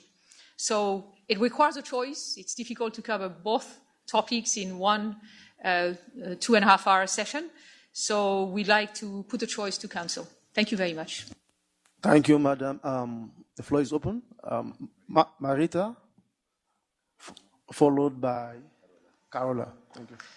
Thank you, Françoise, for that update. I can confirm it was a very good consultation on Monday, very active participation from everybody. I think that for these consultations to be constructive in the future, it's important that we are represented also from the Council, as many as possible. But with regard to the topics for the next consultation, we can in principle support both of them, but we have a preference for the first one on plastics management to avoid pollution. Thank you. Thank you, Marita. Carola, followed by Lauren. Thank you. Thank you, Chair. We also feel that the concept where we select a topic is very useful and focuses the discussions. So that, I think, is a practice we should continue. Now, of course, we come towards the painful issue of choosing one team. And we think both issues that you put forward now are pertinent and important to discuss. But like Sweden, our constituency has a preference for the first topic, plastics management to avoid pollution. Also because this is an issue that will have a lot of prominence in the upcoming UNIA, and is closely linked to sustainable production and circular economy that are on the table there. And we feel that giving follow-up in a proper way can actually be helped through a good discussion with civil society. So that's why we prefer to address this topic. Thank you. Lauren, followed by Roel. Thank you, Chair. And I will be following my colleagues and supporting the topic on plastics. We believe that this is a very current topic, which is receiving a lot of attention. It would be positive to discuss the role of CSOs, including local organizations, with regard to solutions to this problem. We would, however, advise that the consultations be focused on the role of civil society organizations, which role they could play within the GEF, and especially within the frame of the GEF's 7th programming directions. Thank you. Thank you. Roel, you have the floor. Followed by Apana. Thank you, Chair. SIDS, which are mostly surrounded by water, with very few being interlocked in terms of land. It therefore means that our sustainable development heavily depends on the blue economy. Plastic, as it stands, affect our oceans as well as our landfills. For us, we support the topic that deals with plastic, but to also expand the topic and the contribution so we can hear from civil society, even their own solutions to the problem. So at least there are many voices on the table agreeing on solutions that are implementable and all participative in its approach. We support the plastics topic. Thank you. Apana, followed by Jane. Thank you, Chair. I would like to add my voice of support from our constituency to taking up the topic relating to plastics management with civil society, particularly because it is not only a matter of engineering and enforcement, but there is a very large modicum of action expected in terms of motivating society at large, increasing awareness among the public, and also incentivizing behavior change at a very young age in areas which are especially vulnerable to the misuse of plastics and the pollution and environmental degradation arising from that misuse. I believe that the civil society organizations can have a very important role to play both in policy advocacy as well as in generating public awareness, and I therefore support this as the preferred topic of the two, although I do believe that both are equally important. Thank you. Thank you. Jean, followed by Anna. Thank you, Co-Chair. My constituency feels that the two topics proposed are equally important, but being big ocean states, we support the first topic and welcome the active participation of the civil society in this discussion. Thank you. Thank you. Anand, you have the floor, followed by Matthew. Thank you very much. I had the pleasure to moderate the session on Monday afternoon, and it was a really inspiring event, and I would encourage all council members to participate in the CSO consultations that take place prior to the following meetings. In terms of the options that have been put forward for us to consider, we could go with either option, but in this case, we have a preference for the first one, particularly because it builds on the momentum of many international meetings that have taken place this past year, including the G7, where this was a major topic that was discussed. Thank you. Thank you. Matthew, followed by the CSO Network representative. No, thank you very much. And I'll just like to reiterate, as we've done in the past, that this is an important process for us to have to be able to engage with the CSOs, and we very much welcome it. I think our preference would be more for the second topic, the one on illegal wildlife trade. I mean, we see that as an issue, one where the sort of structure of work around this is more advanced and more sort of amenable to making progress. And two, one where we see civil society's role as potentially being bigger in coming up with solutions. And so we would see a civil society engagement on this topic as more promising than on the other one. So thank you very much. Thank you very much. CSO Network representative, followed by Ari.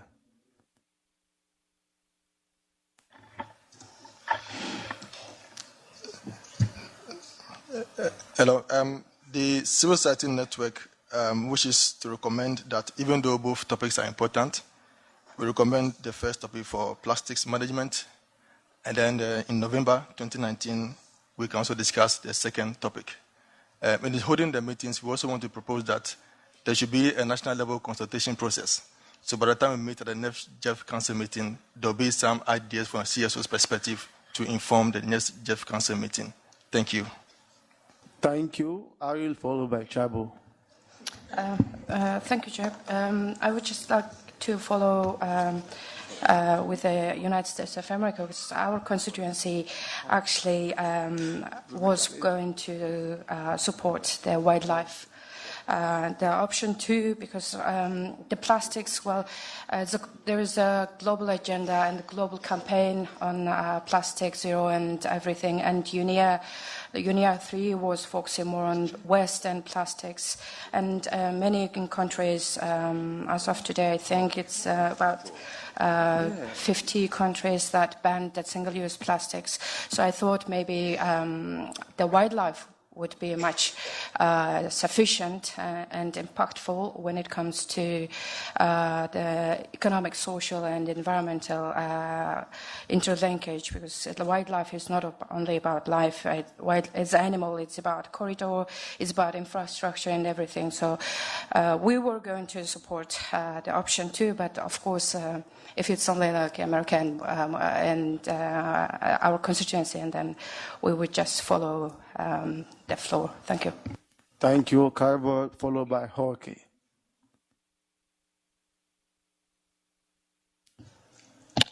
Merci, Monsieur le Président. Thank you, Chair. We support the first topic, and we would like that the issue be supported by the civil organization in all its dimensions. It's an issue in our constituency, and we would like to be supported by the organization of civil society. The government makes efforts, but we feel that things are not progressing. Today, it is an issue, a true issue, and the civil society should support us in order to fully apply the laws that we have voted on. Thank you. Jorge, followed by Muninari. Gracias, señor presidente. Miren, realmente. Thank you very much, Mr. Chairman. My constituency feels that we should work more on plastics. This was mentioned. Unit 3 brought up this problem and a proposal to address it. And we're talking about looking at production and sustainable consumption. And there, civil society plays a clear and significant role, much more so than trafficking. We already have this CITES convention. We're already working on that. And work is being done by governments to regulate that traffic. But I think that the true participation of civil society has more to do with consumption and the production of plastic. So they play a critical, vital role. Thank you. Thank you, Mr. Co-Chair. Like many previous speakers, we also think that both the two options are equally important. But if we really have to make a decision on the choice between these two options, we have a preference for the plastic management. At the same time, we can be flexible and prepared to join the consensus. Thank you. Thank you. Kodula, you have the floor, followed by Sabia. We don't have a preference for any of the subjects. I only was a bit surprised that I thought that these subjects came from civil society as proposals. But if I understood the speaker from the civil society right, they were not consulted before? No? So because I think if we decide on a subject, it should be proposals that come from civil society. Thank you, Kodula. Sabia, you have the floor. Merci, Monsieur le Président. Thank you, Chair. The constituency of North Africa would like to support the choice of la pollution par les plastiques. Merci. Thank you. Now we take this opportunity to invite Francois to maybe make comments on some of the responses. Thank you. Thank you very much.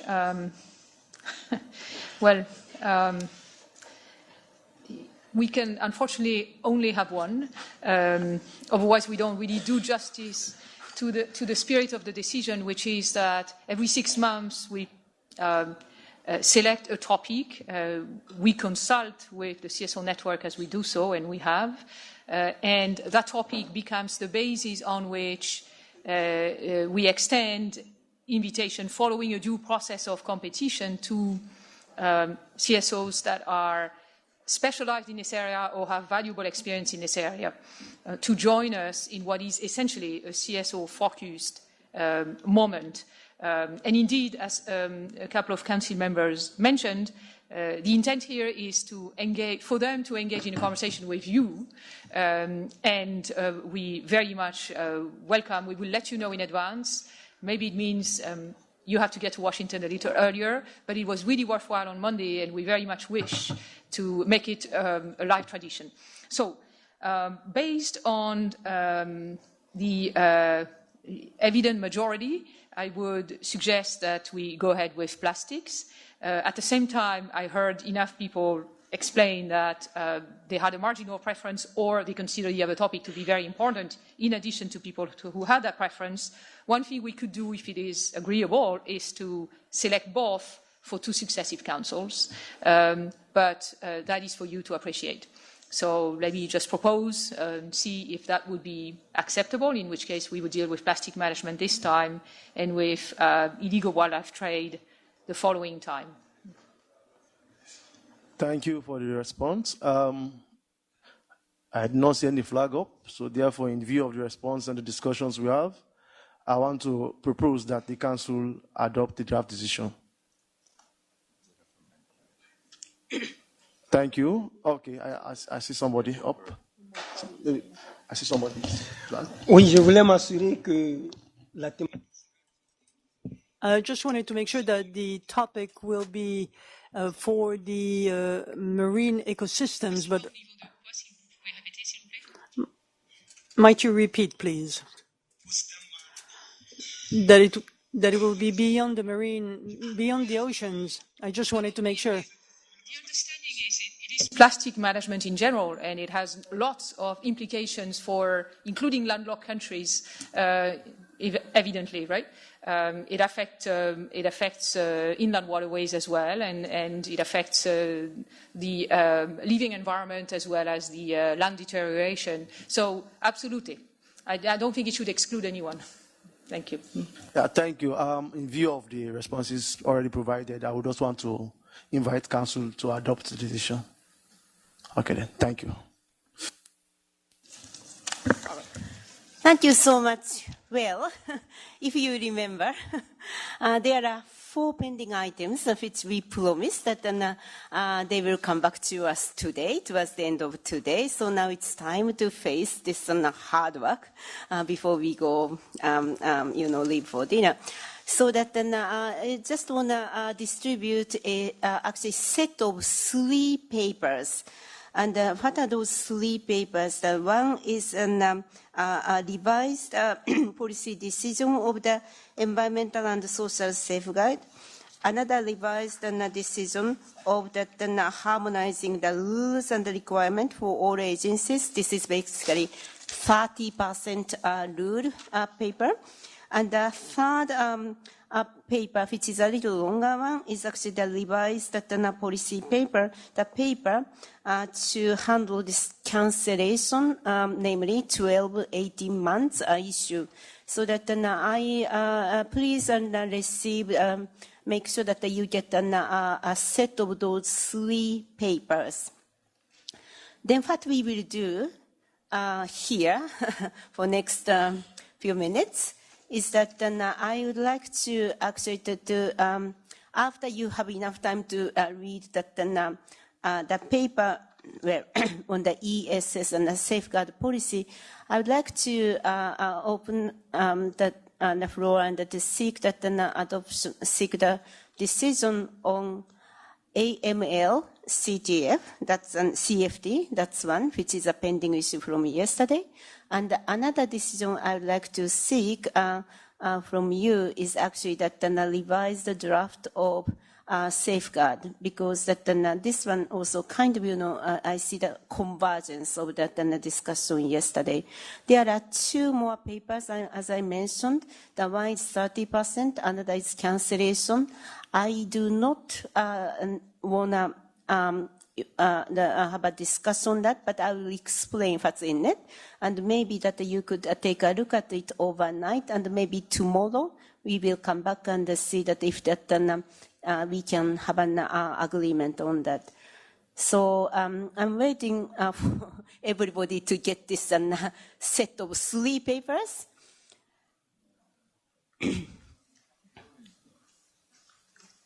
So at least that council members and the alternate, and if you have it, that would be good.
Minutes to read it.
Does everybody have at least a set of 3? Good.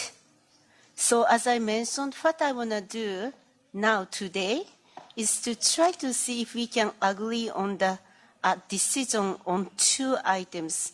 First one is actually AML, CTF, CFT, and the second item is actually the safeguard.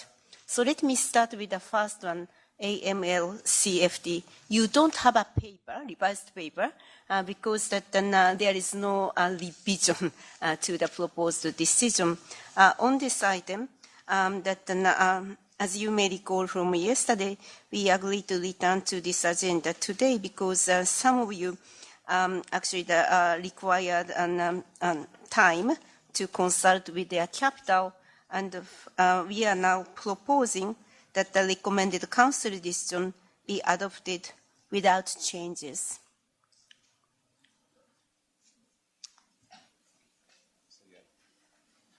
Carola? Thank you, Naoko. I think it's okay to adopt the proposed council decision without changes, but we did agree yesterday that at the next council meeting you will come forward with a proposal to make arrangement like how we are informed immediately when there are problems in a wider sense beyond anti-money laundering and prevention of terrorism with misconduct or misappropriation of funds. So that at the next meeting, the 56th meeting, you come forward with a proposal to address this in a proper way. I think this was agreed yesterday, and if that's confirmed, we indeed do not need to amend the decision, according to me. Well noted, and I remember that, and we will definitely record it as in a highlight so that we have a joint memory going forward. Joss?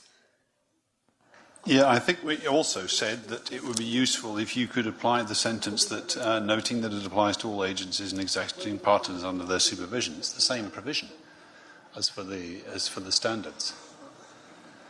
So my recollection was that both of these things applied to both of these decisions. First was we clarified that it was the whole of the implementation chain, and the second was that we would take the view, your view about how to handle informing the council in the event that anything might have a reputational risk, as just pointed out by Carola. That's what my notes say, and I believe them.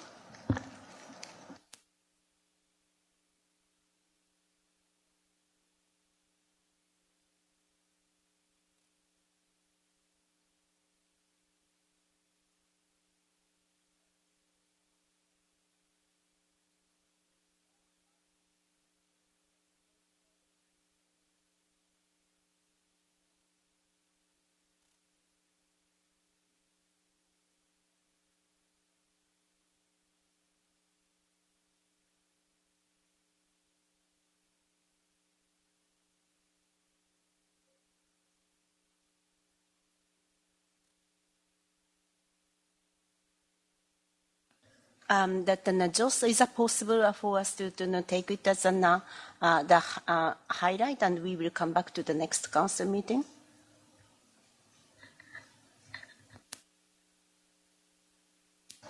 Not sure how much more trouble it is to just print it into the decision than it is to write it in the highlights, frankly. I won't stand in the way of council, but I think both of these elements are important to decide to do, not just to note that somebody said it. But if everyone else is cool with that, then I'll move over. Said, please.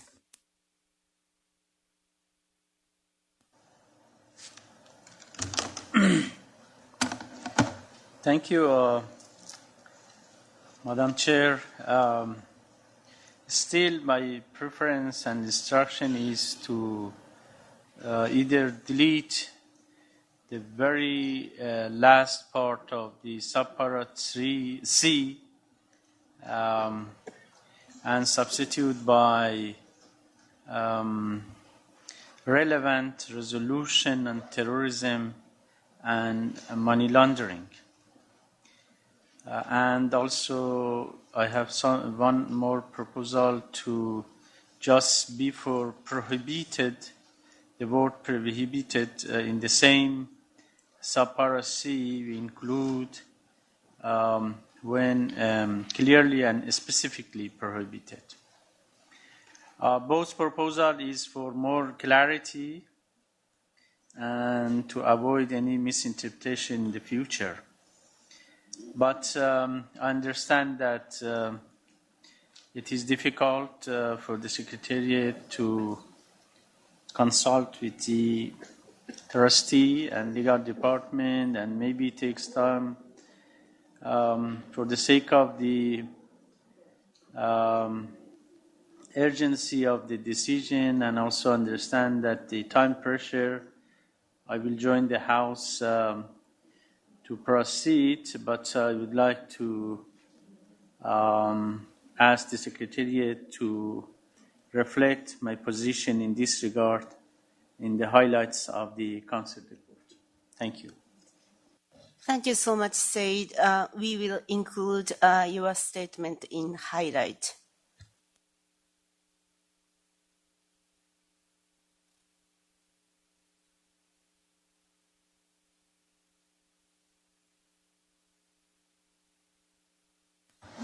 And mine by the look of it.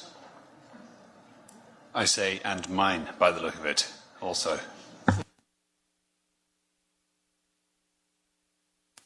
Thank you so much for help.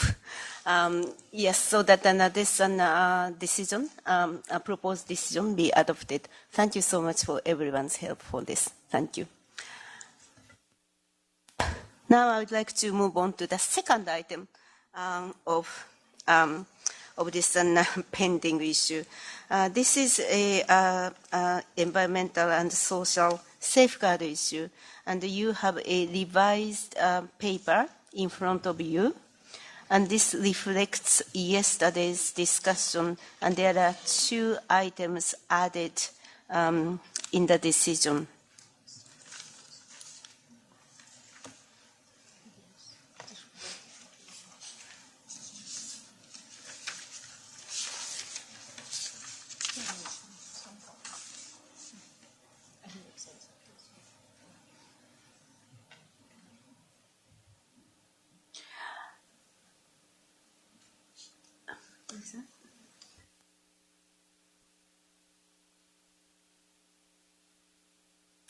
Luel, please.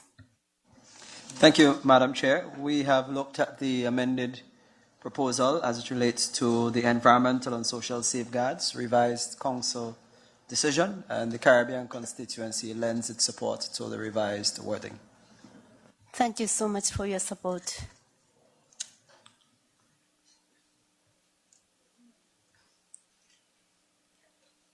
Lauren? Thank you, Chair, and thank you for the revised decision text.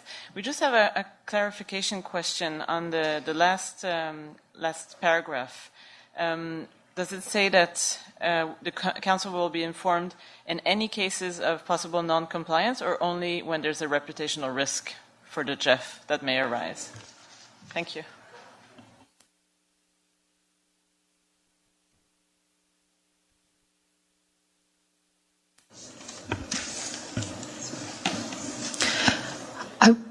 I would suggest that any case of non-compliance is a reputational risk to the GEF, and that's the intent behind the wording. Peter? I think... Sorry. Sorry. Related to that? Yes, precisely. Okay, so why don't you go ahead? I agree with the statement that any breach carries a reputational risk, in which case we don't need the clause that says reputational risk.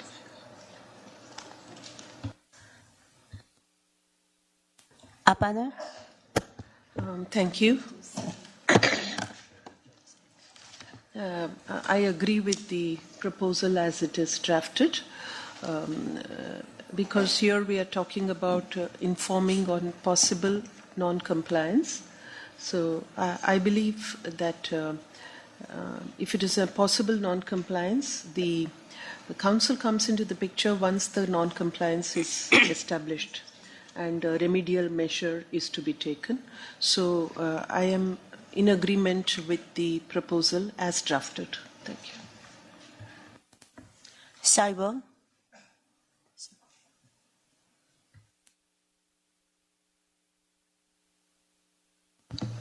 Merci. Thank you, Madam Chairman.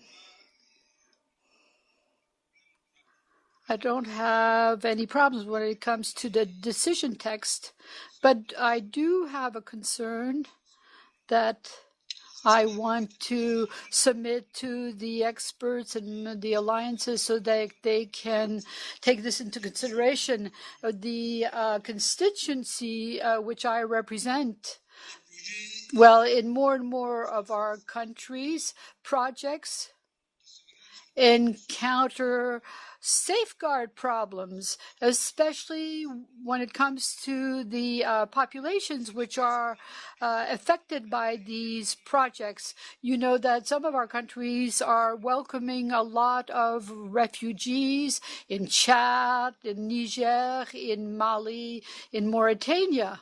That's the case. So I think we should keep this in mind, because if the GEF can say something clear, I would like at least for the agencies to help us solve these problems. These are problems that exist. Our governments can have debts when it comes to IDA or other funds for development. But here, if on the site of the project you have refugees, how do you deal with that problem? It's true that maybe it goes beyond this particular framework, but that is a concern for my constituency, and I would like your help in solving it. Lola. Gracias, señora presidenta. Thank you, Madam Chair.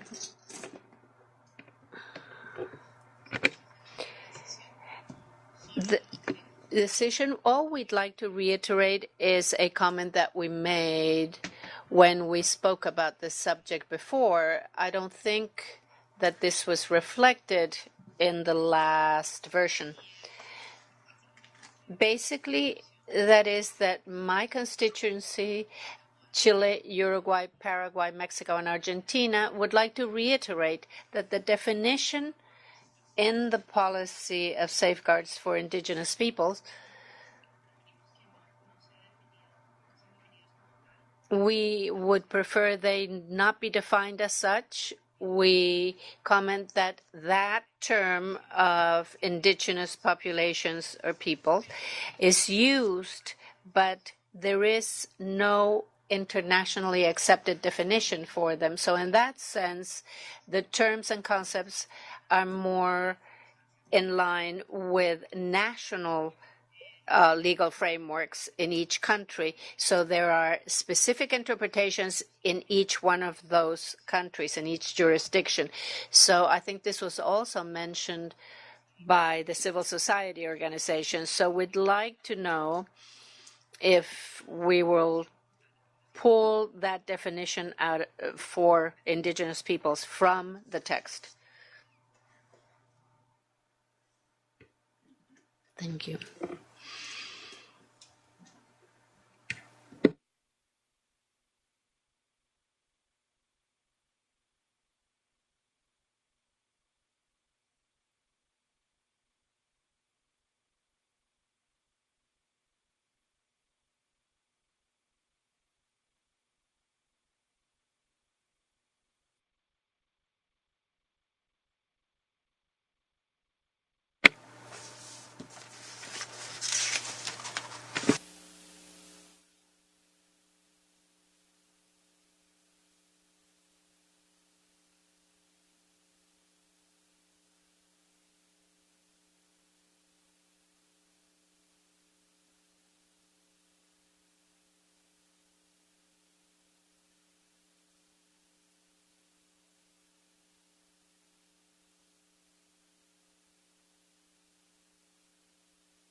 Thank you very much.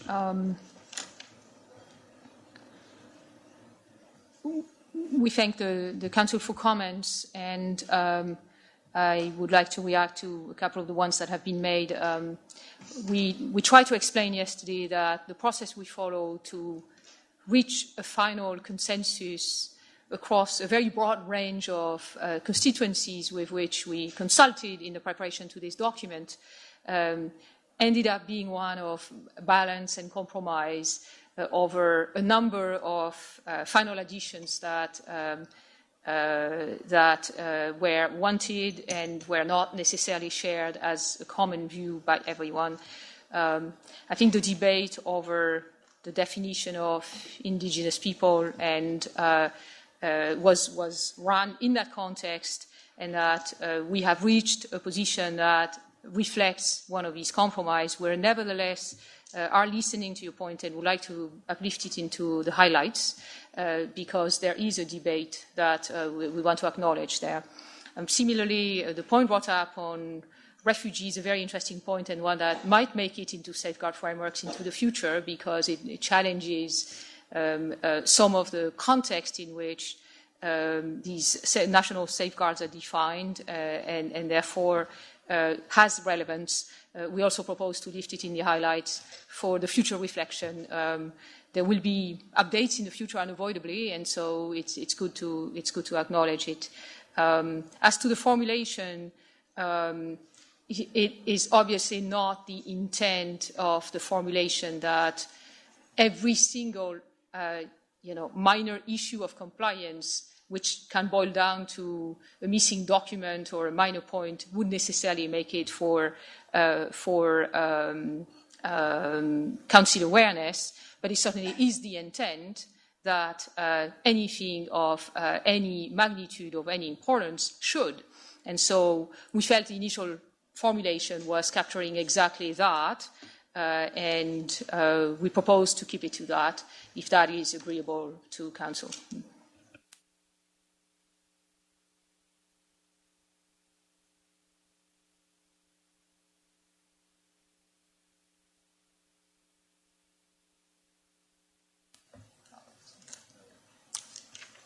Laura. Gracias, François, por la explicación. Thank you, François, for the explanation. In that case, our proposal would be that the countries I mentioned would then include a footnote on page 12, I believe,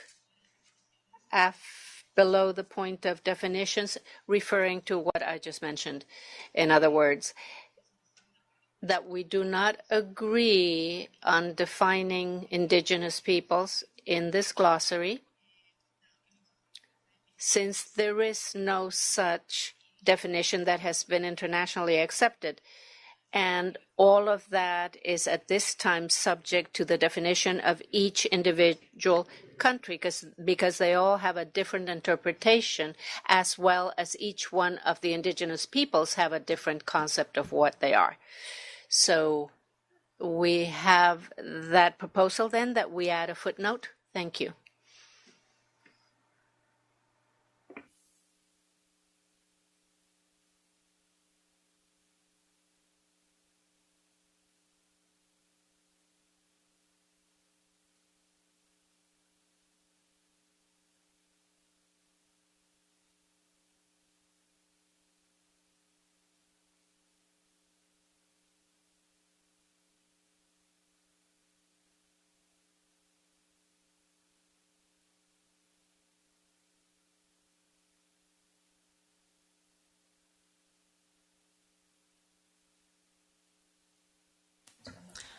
Jos.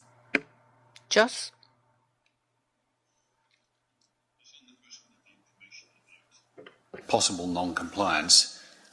I like this wording because it records that we want you to think about what you might need to tell us about, which isn't necessarily every single procedural infraction, I don't want to hear about all that. I want to hear about what you believe in your professional judgment is something that we need to hear about.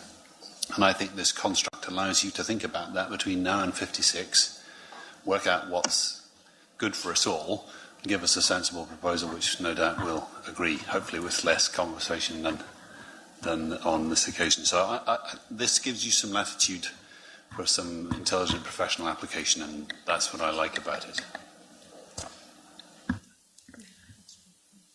Martha? Gracias, Presidenta. El Perú originalmente... Thank you, Madam Chair. Peru had not voted to eliminate that definition, but if it's included in a footnote, then Peru would be part of what was presented with the other countries to agree to the footnote. Since those definitions are always complicated and difficult, whether someone is included in it or not included, that can create great problems in our countries because we have a broad range of indigenous peoples in each one of our countries. Thank you. Jorge? Jorge? Sí, yo me uno a... Thank you, Madam Chair. Yes, I join the concern. It's not a small matter, and it's not a matter of just of orientation. This has strong implications, and at the time of having projects and carrying out projects. So I will support and join the proposal so that it is clear about the definition. But El Salvador would like to be on the list, but as part of the constituency, I think the countries that were mentioned, I agree to have that footnote. I think that the best thing to do, such as Colombia was proposal, that the best thing would be to eliminate it. But if it is so difficult to eliminate it, then at least have that footnote. I think that's what we would prefer. Thank you. Anal? Agree that this is a very important issue about whether or not or how indigenous people will be referred to and what kind of definition that group can have. Given the sensitivity, we would need to be able to go back to our capital and get some information as to how this should be addressed and what our position would be. So we would suggest that no decision be taken at this point, but to give us the time to outline what the options are and to give us time to be able to come back with what our position is. Thank you.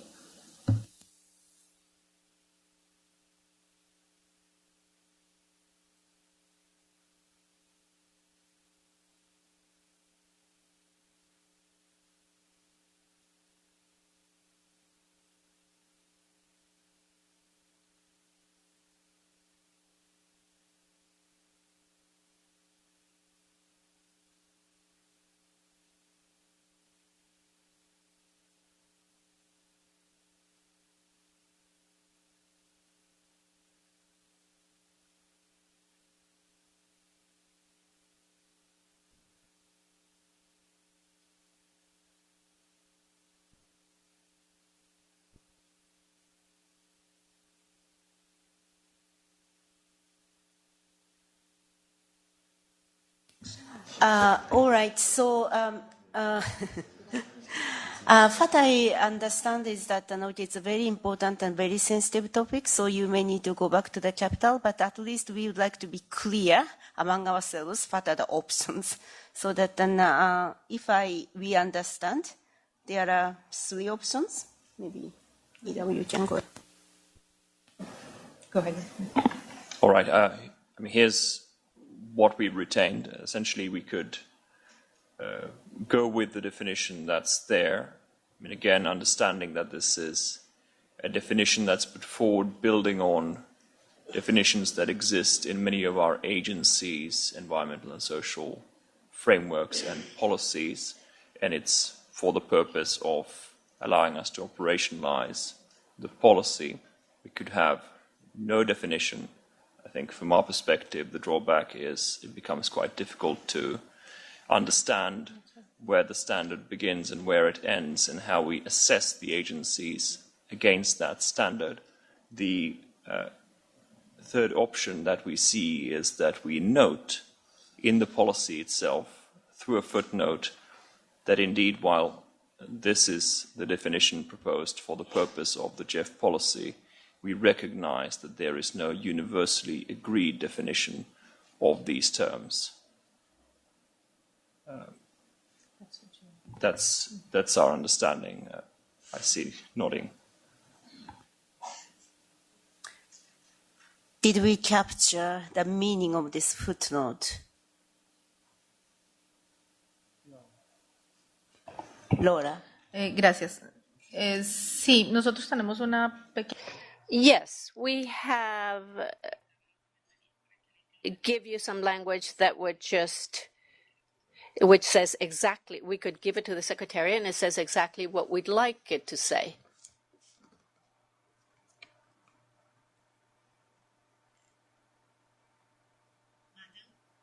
Matter? Thank you, Madam Chair. I'm going to give Manrique the microphones. He would like to state something regarding this issue. Thank you, Martha, Madam Chair. It was just to point out to the Council that any definition on this term has legal national implications for these countries. At the moment, there is no agreed internationally accepted definition.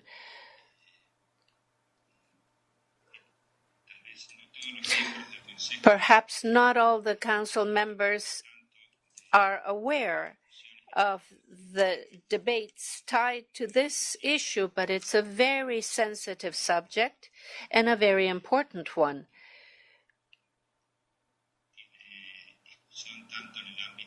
This has been debated in the discussions of biodiversity, the Nagoya Protocol, for example, also in the environment of the Climate Change Convention and other instruments or agreements.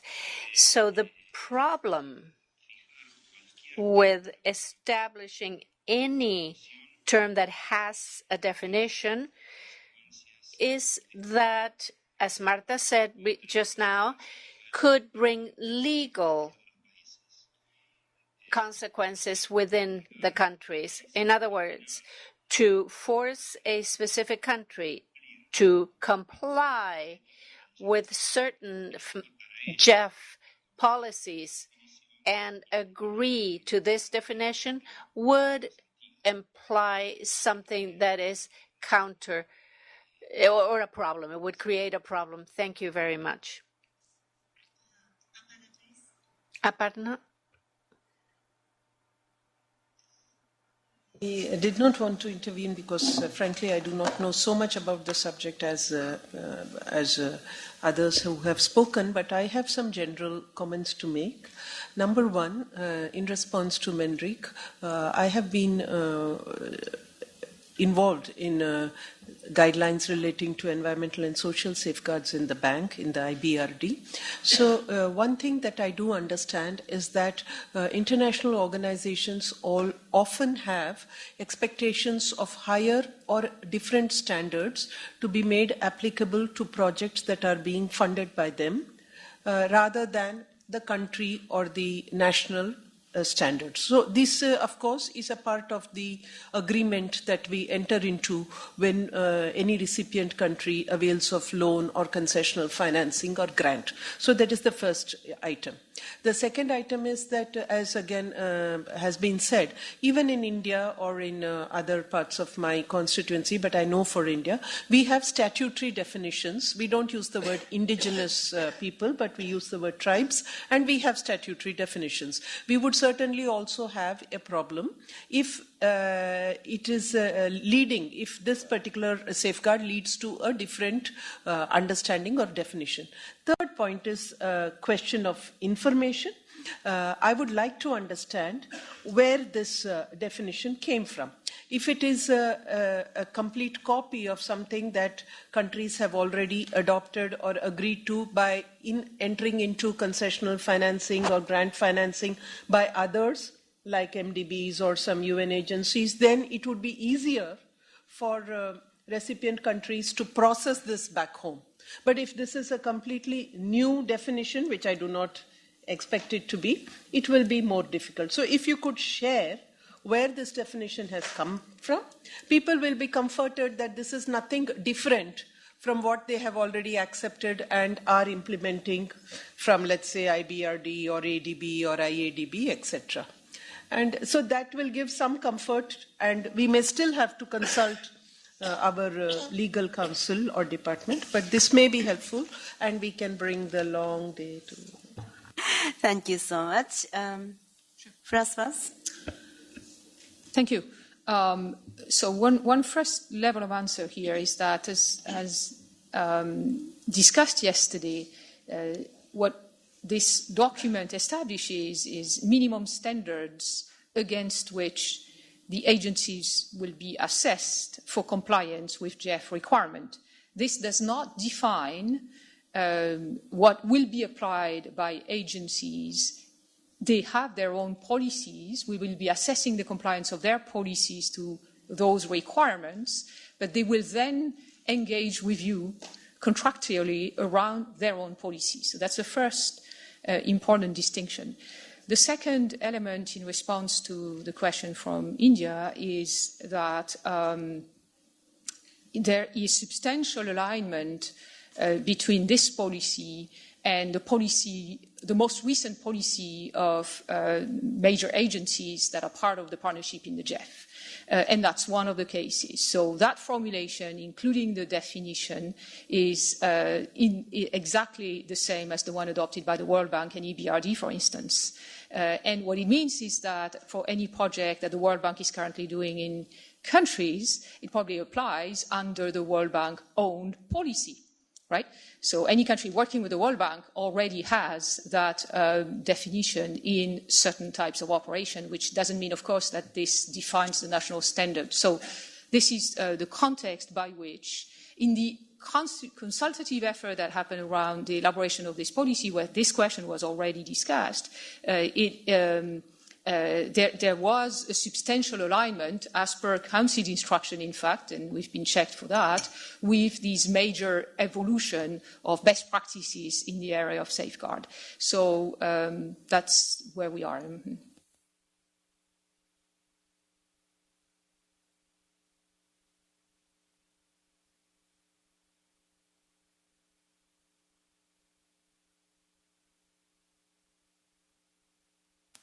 So maybe I can comment on the footnote. So the object of the footnote, as suggested, would be to indeed clarify that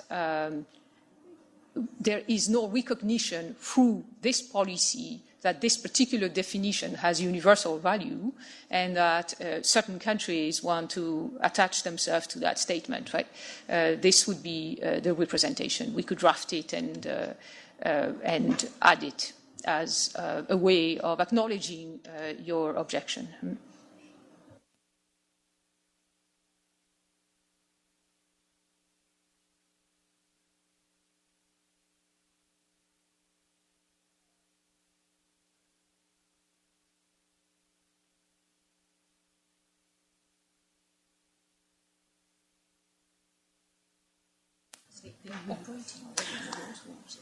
Okay, so if those options are now clearer to you, and maybe you still need time to go back to each of the capital, maybe we will postpone that decision. But I think that you have enough information for you to consult with your capital, because I want to make sure that tomorrow, some way or another, we would like to come to the conclusion on this. All right? Okay. So that then we will park it one more day on this item. And let's move on to the third item of this pending issue.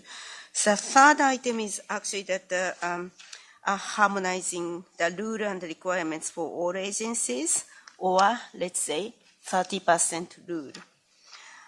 Yesterday we have had a lot of discussion on that, and I hear the Council wants to look at the concentration issue. So therefore, you may take a look at the revised proposed decision, which we added, that the Council requests the Secretariat, in collaboration with the working group of the interested Council members, review the concentration of the resources across agencies and make recommendation for the Council consideration at its 56th meeting in spring of 2019. This we would like to add to a current proposed decision. Jos? Yes, thank you. In relation to the last paragraph, I think we need to be clear, especially given the background to this topic, which concentration we're talking about and whose resources we're talking about. And I think we can do that by saying, after the second comma, review the concentration risk of GEF resources. Mm-hmm. And I think those are the two key notions. So if you can add those two in, then that does the job and is acceptable in my view. Thank you. Thank you, Jos. I just want to mention one more time that I am not seeking your decision on this matter, or that this matter and the next matter. This is more for that your thought overnight, and we would like to come back for tomorrow, so that if that I'm not expecting a lot of discussion for today, but I just want to, at least I try to provide with you enough information for your thoughts tonight. All right, Apana? Now, Ko, it's kind of you to give us one night to think over. Yeah. So it's a very good thing that you're doing. But if it will be helpful, I would like to support Jocelyn in adding these two words, risk and GEF, so that tomorrow you don't have, I mean, if everybody agrees, that can be the draft that comes to our That's very helpful. Yeah. Okay, thank you. Pierre?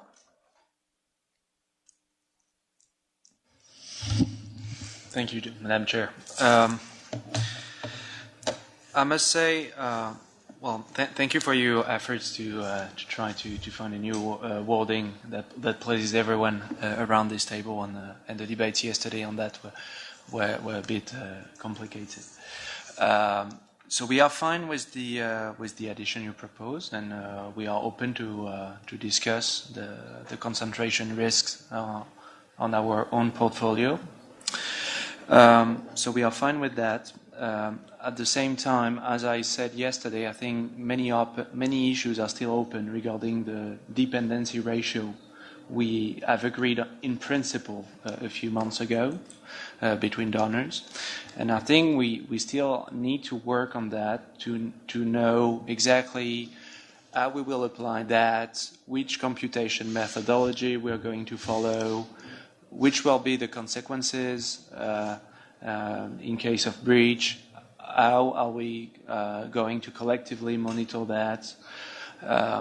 All those issues remain open to me. So what I would propose, and this is a very important matter for this chair, what I would propose is that in the last paragraph, the work program that you propose to happen between the Secretariat and a working group of interested member countries not only look at the concentration risk of resources, but also about the modalities under which the dependency ratio will be applied. And in this way, we can have a series of options for the next board to consider how both rules would be implemented. This would be something we would like to see. Thank you. I can provide you with a concrete drafting if necessary. Peter. Thank you, Naoko.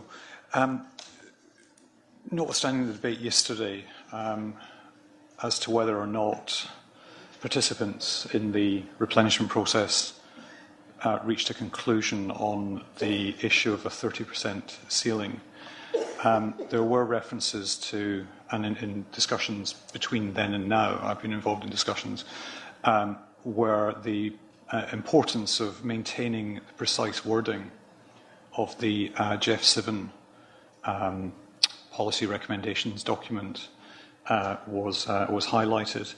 And looking at that, I realised that we've in fact potentially strengthened the premise of 30% ceiling in this redraft. So this is not a drafting suggestion. I'd just like to highlight and come back with observations from others tomorrow that paragraph 31 of the GEF 7 policy recommendations says, and I quote, update relevant GEF policies and procedures, including, quote, the application across all agencies of a ceiling of 30%.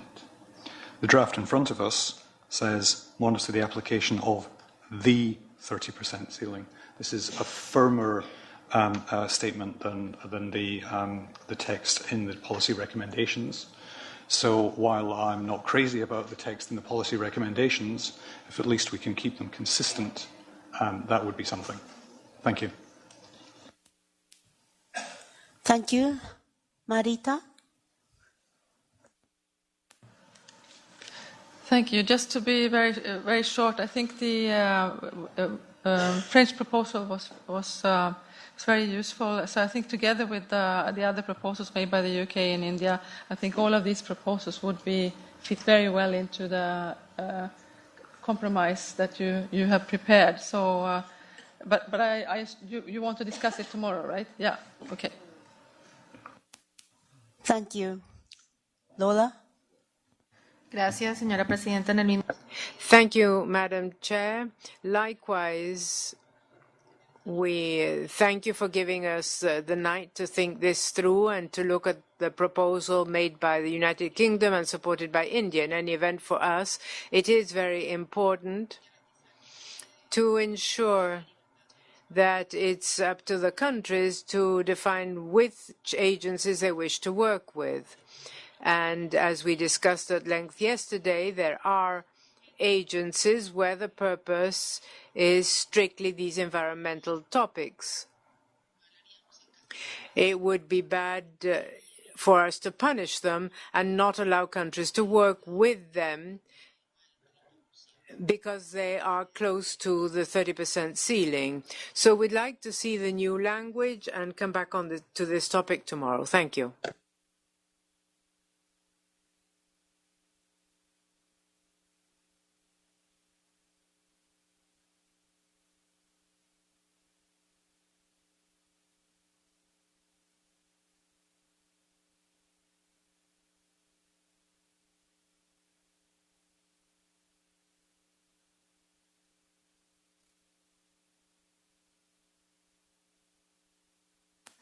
Okay, I think we have heard a lot on this one today, and then maybe there is a revised draft, and then we can discuss so that then we can actually move on to this issue. We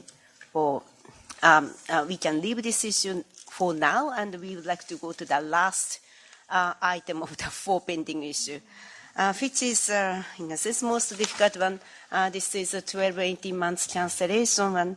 And you have a little bit lengthy that revised the policy paper in front of you.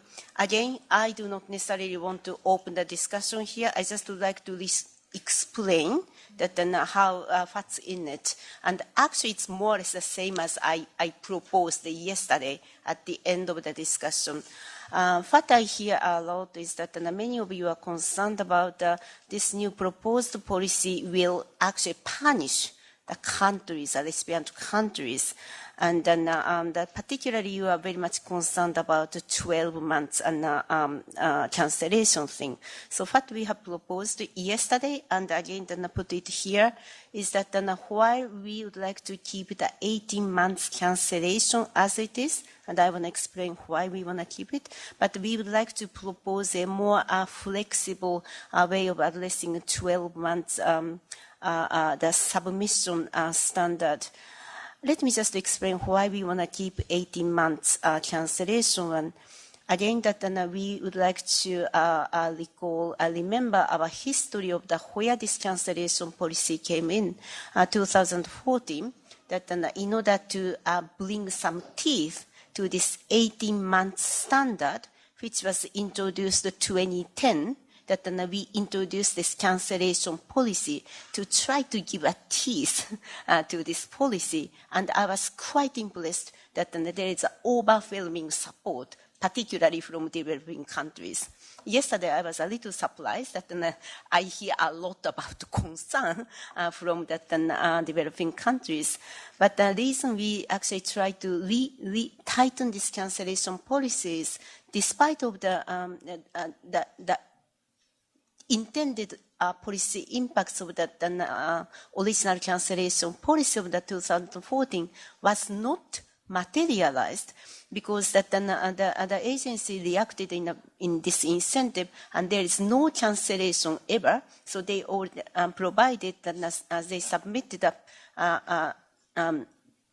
the paper PIF to us, but then since then, after that, they take enormous amount of time to come back. So that again, that it doesn't help to shorten or fasten the project preparation period. So in order to give a little bit more teeth to it, I think that this is the only the policy instrument that to make sure that this proposal cancellation policy has a teeth. So that's why that we would like to keep this 18 months policy, cancellation policy as it is.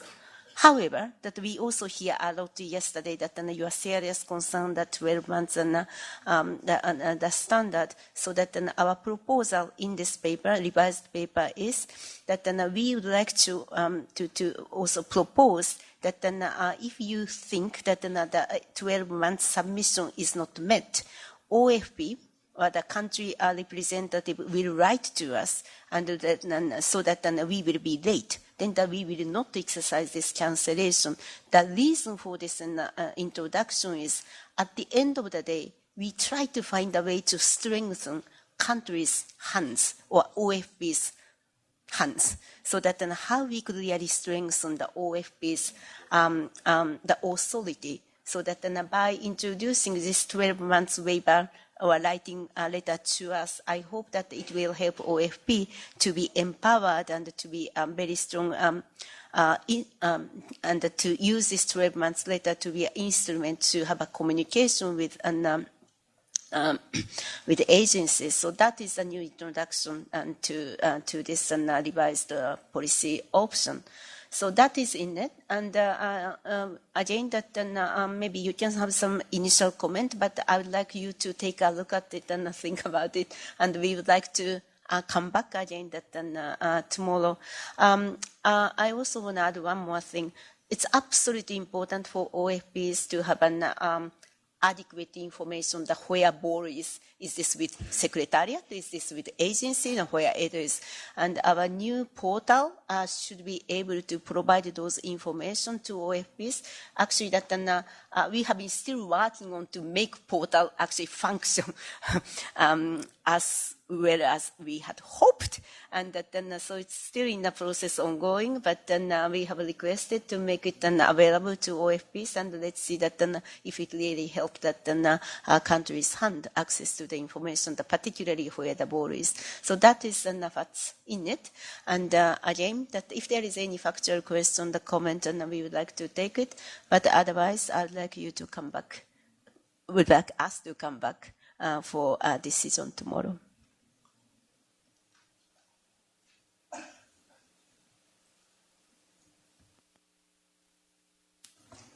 All right. Okay, so Yeah, so that's the end of 4 pending items. Now, William? Okay. Thank you very much. Now, as you know, always on the Thursday morning, we begin with the executive session that will look at the report of the SRC. The report is now going to be distributed in closed envelopes because it's confidential, only for council members and alternates. Now, we want to start that punctually at 9, please, and we need to have a quorum to be able to do that. So please have either the council member or the alternate in the room so we can start punctually. We have a heavier agenda than expected because not only do we have a couple of pending issues from today, but we also have more substantive issues under other business that were requested. And we still have to try to finish in time for people to catch their planes tomorrow afternoon. So if you can be here punctually, we'll be able to start and get the job done on time. The executive session means that only the council members, the alternates, and their advisors can be in the room. Everybody else has to remain outside, so please stay outside until we reopen the room once that session is finished. And just again, a reminder, nobody has taken these glasses that were forgotten yesterday, so if you don't take them, I'll just give them into the lost and found at the World Bank, and they'll be really lost when they got there. So apart from that, of course, reminder also, tomorrow we're doing the LDCF, SCCF. Don't forget that. Huh? So we also have LDCF and SCCF to do tomorrow, and that needs its own time. So that's my final entreaty for you to be as punctual as you possibly can. Thank you very much. Have a good evening.